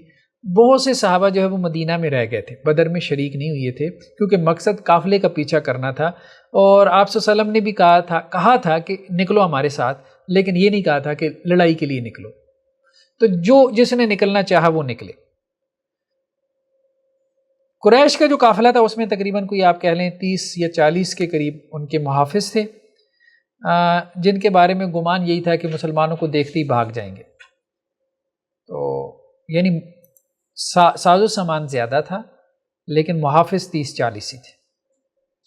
تو اب یہ کتنے لوگ تھے؟ امام بخاری کا کہنا یہ ہے کہ 310 سے زائد تھے بدر میں، امام مسلم نے 319 کا ہے، 313 کا بھی ورڈ ہے، 314 کا بھی ہے۔ یہ جو تھوڑا بہت اختلاف ہے اس کی کئی وجوہات یہ بھی ہیں کہ کچھ افراد بدر سے بھی شامل ہوئی، یعنی بدر کے قریب سے، تو ہو سکتا ہے کچھ لوگوں نے مدینہ سے نکلنے والوں کی تعداد بیان کی ہو، ٹھیک ہے، یا کچھ ایسے بھی افراد تھے جو عذر کی وجہ سے پیچھے رہ گئے، نکلنا چاہتے تھے، جیسے حضرت عثمان، ان کی اہلیہ جو آپ صلی اللہ علیہ وسلم کی بیٹی تھیں حضرت رقیہ، وہ بیمار تھیں، بلکہ جب آپ بدر سے واپس ہوئی ہیں تو وہ ان کو دفن کر کے واپس ہو رہے تھے، تو اتنی مطلب شدید علیل تھی، اسی میں ان کی وفات ہو گئی، تو وہ پیچھے رہ گئے تھے۔ اسی طرح سے حضرت سعد بن عبادہ، ان کو چوٹ لگی ہوئی تھی، یہ بھی پیچھے رہ گئے تھے، تو بعد میں انہوں نے افسوس کا اظہار بھی کیا، حسرت کا اظہار بھی کیا۔ بہرحال اور بھی کچھ صحابہ تھے جن کو چھوٹے ہونے کی وجہ سے بھی واپس کیا گیا، جیسے عبداللہ بن عمر، اسامہ بن زید، رافع بن خدیج، برا بن عازب، زید بن ارقم، زید بن ثابت۔ دیکھیں یہ بڑے صحابہ تھے، یعنی اپنے مقام اور مرتبے میں بڑے تھے، زید بن ثابت، عبداللہ بن عمر، اسامہ بن زید، برا بن عازب، زید بن ارقم، کنٹریبیوشن ان کی بہت زیادہ ہے۔ آج خیر ہمارا ٹاپک بھی ہے یوتھ، تو یہ سارے نوجوان صحابہ تھے، نوجوان صحابہ تھے، یعنی اتنے نوجوان ہیں کہ بدر میں ان کو واپس کیا جا رہا ہے، 15 سال عمر بھی نہیں ہے، 14 سال کسی کی عمر ہے، تو کسی کی بمشکل جو ہے وہ 15 سال ہے۔ حضرت سعد بن ابی وقاص کے ایک بھائی تھے، وہ چھپتے پھرتے تھے، ان کا نام جو ہے وہ عمیر بن ابی وقاص تھا۔ تو جب ان سے پوچھا کہ چھپ کیوں رہے ہیں تو انہوں نے کہا کہ ان کو واپس کر دیا تو مجھے بھی واپس کر دیں گے لیکن آپ وسلم کے سامنے پیش کیا جاتا تھا، تو جب آپ وسلم کے سامنے پیش کیا گیا تو آپ وسلم نے فرمایا کہ نہیں، ابھی تمہاری ایج نہیں ہے بچے، تم جاؤ۔ تو ان کی کوئی ایج 16 برس تھی، لیکن وہ رو پڑے، پھر آپ وسلم نے ان کو اجازت دے دی، تو وہ شہید بھی ہو گئے، بدر میں شہید ہوئے۔ 2 گھوڑے تھے، حضرت زبیر بن عوام اور مقداد بن اسود، 70 اونٹ تھے، تو ایک اونٹ پہ 2 یا 3 یا 4 افراد بھی بعض پہ باری باری سواری کرتے تھے۔ تو آپ صلی اللہ علیہ وسلم کے ساتھ حضرت ابو لبابہ اور حضرت علی شریک تھے اونٹ میں، بلکہ جب آپ کی باری آتی تھی تو وہ آپ کو کہتے بھی تھے کہ ہم پیدل چل لیتے ہیں، لیکن اللہ کے وسلم کہتے تھے کہ مجھے بھی ثواب چاہیے۔ تو مطلب آپ اپنی باری پہ پیدل چلتے تھے۔ مدینے کا انتظام پہلے جو ہے وہ عبداللہ ابن ام مکتوم جو نابینا صحابی تھے ان کے پاس تھا، بعد میں ابو لبابہ کو آپ صلی اللہ علیہ وسلم نے بھیج دیا امیر بنا کے۔ صحیح مسلم کی روایت ہے ایک مشرک رستے میں آپ صلی اللہ علیہ وسلم کو ملا جس کی بہادری کے بڑے چرچے تھے، جنگجو تھا۔ اس نے کہا کہ میں آپ کے ساتھ شریک ہونا چاہتا ہوں آپ کی طرف سے۔ تو آپ صلی اللہ علیہ وسلم فرمایا نہیں، میں مشرک سے مدد نہیں لینا چاہتا۔ اچھا پھر وہی بات کہ بعض مقامات پہ آپ صلی اللہ علیہ وسلم نے مدد لی ہے مکہ میں، اب بات سمجھ رہے ہیں نا؟ حضرت ابو بکر کے بارے میں ہم نے پڑھا تھا، ابن دغنہ جو ہے ہاں ہجرت بھی کی ہے، تو گائیڈ جو تھا وہ عبداللہ بن اریقط۔ اور پھر جب آپ صلی اللہ علیہ وسلم طائف سے واپسی ہوئی ہے تو آپ مکہ میں جو پناہ لے کے داخل ہوئی ہیں تو مشرکین کی پناہ۔ اسی طرح حضرت ابو بکر صدیق رضی اللہ عنہ جو ہے وہ جب ہجرت جو ہے وہ کر گئے حبشہ کی طرف تو انہیں ابن دغنہ جو ہے وہ ملا تھا، تو اس نے وہ بھی مشرکین کے سردار میں سے۔ بات حالات کی ہے، حالات کی، تو اگر حالات نہیں ہیں تو پھر آپ مشرک کی بھی مدد لے سکتے ہیں، لیکن جو ہے وہ اگر آپ قوت میں ہیں تو پھر مشرکین کی مدد لینا مناسب نہیں ہے۔ تو یہی ہے کہ مشرک سے لڑنے کے لیے کیا مشرک کی مدد لینی چاہیے؟ بھائی جب آپ کمزور ہیں تو پھر لے لیں آپ، لیکن اگر آپ پاور میں ہیں تو پھر آپ نہ لیں، سیدھی سی بات ہے، اتنی سی بات ہے۔ تو اب زیادہ ظاہریت پیدا کرنے کی ضرورت نہیں ہے، کیونکہ حدیثیں جو ہے نا وہ اصل میں روایت بالمعنی ہے، صرف اس کے لفظ سے جو ہے وہ کھیلتے رہنا یہ مناسب نہیں ہوگا۔ تو آپ صلی اللہ علیہ وسلم نے اس کو کہا کہ میں مشرک سے مدد نہیں لینا چاہتا، اب اس کا مطلب یہ ہے کہ وہ آپ کے خلاف پورا جو ہے وہ عالم شرک جمع کر لیں اور آپ کے حق میں بھی ہوتے ہیں تو اب آپ کہیں کہ نہیں ہم نے نہیں لینی، یہ بے وقوفی ہوگی۔ امریکہ کے خلاف رشیا سے آپ کہیں ہم نے مدد نہیں لینی، ٹھیک ہے، یا رشیا کے خلاف امریکہ سے نہیں لینی، یہ ٹھیک نہیں ہوگا۔ تو اس نے دوسری مرتبہ کہا تو آپ صلی اللہ علیہ وسلم نے کہا کہ نہیں، تیسری مرتبہ اس نے کہا تو آپ نے کہا بھائی ایمان لانا پڑے گا، تو وہ ایمان لے آیا، ٹھیک ہے، تو یہ ہے۔ اچھا جی چلیں پھر، میرے خیال میں نیکسٹ ٹائم اس کو آگے چلائیں گے، بدر کا تذکرہ ہمارا شروع ہو گیا، آج اتنا ہی کافی ہے۔ اچھا وہ لڑنے کی غرض سے نہیں آئے تھے جو قریش تھے، وہ تو تجارت کرنے جا رہے تھے، تو بدر کے مقام پر جنگ۔ ہاں ابھی تو یہ ان کا قافلہ تھا نا، ہاں یہ بند کر دیں۔ سبحانک اللہم و بحمدک نشہد ان لا الہ الا انت نستغفرک و نتوب الیک۔ جی یہ تو ان کا قافلہ تھا نا، تو آپ صلی اللہ علیہ وسلم نے قافلے کا پیچھا کیا، قافلہ نکل گیا، اور ابو سفیان نے ایک اور کام کیا کہ اس نے ایک بندہ دوڑایا اور کہا کہ دیکھو جاتے ہوئی بھی پیچھا کیا گیا ہے اور واپسی پہ بھی ہمارا پیچھا کیا جا رہا ہے، تو بندے بھیج دو، قافلہ بچانا ہے تو بندے بھیج دو، ساز و سامان بہت زیادہ ہے۔ تو وہ پہلے بھی بہت دفعہ ہو چکا تھا، تو وہ بندہ ابو سفیان کا مکہ میں پہنچا اور اس نے کہا بھائی ابو سفیان کہہ رہے ہیں قافلہ بچانا ہے تو آ جاؤ، تو پھر لشکر یہاں سے چلا ہے قافلہ بچانے کے لیے۔ جب یہ وہاں بدر کے پاس پہنچے ہیں تو ابو سفیان تو قافلہ بچا کے نکال کے لے گئے، سائیڈ سے ہو گیا، رستہ بدل لیا،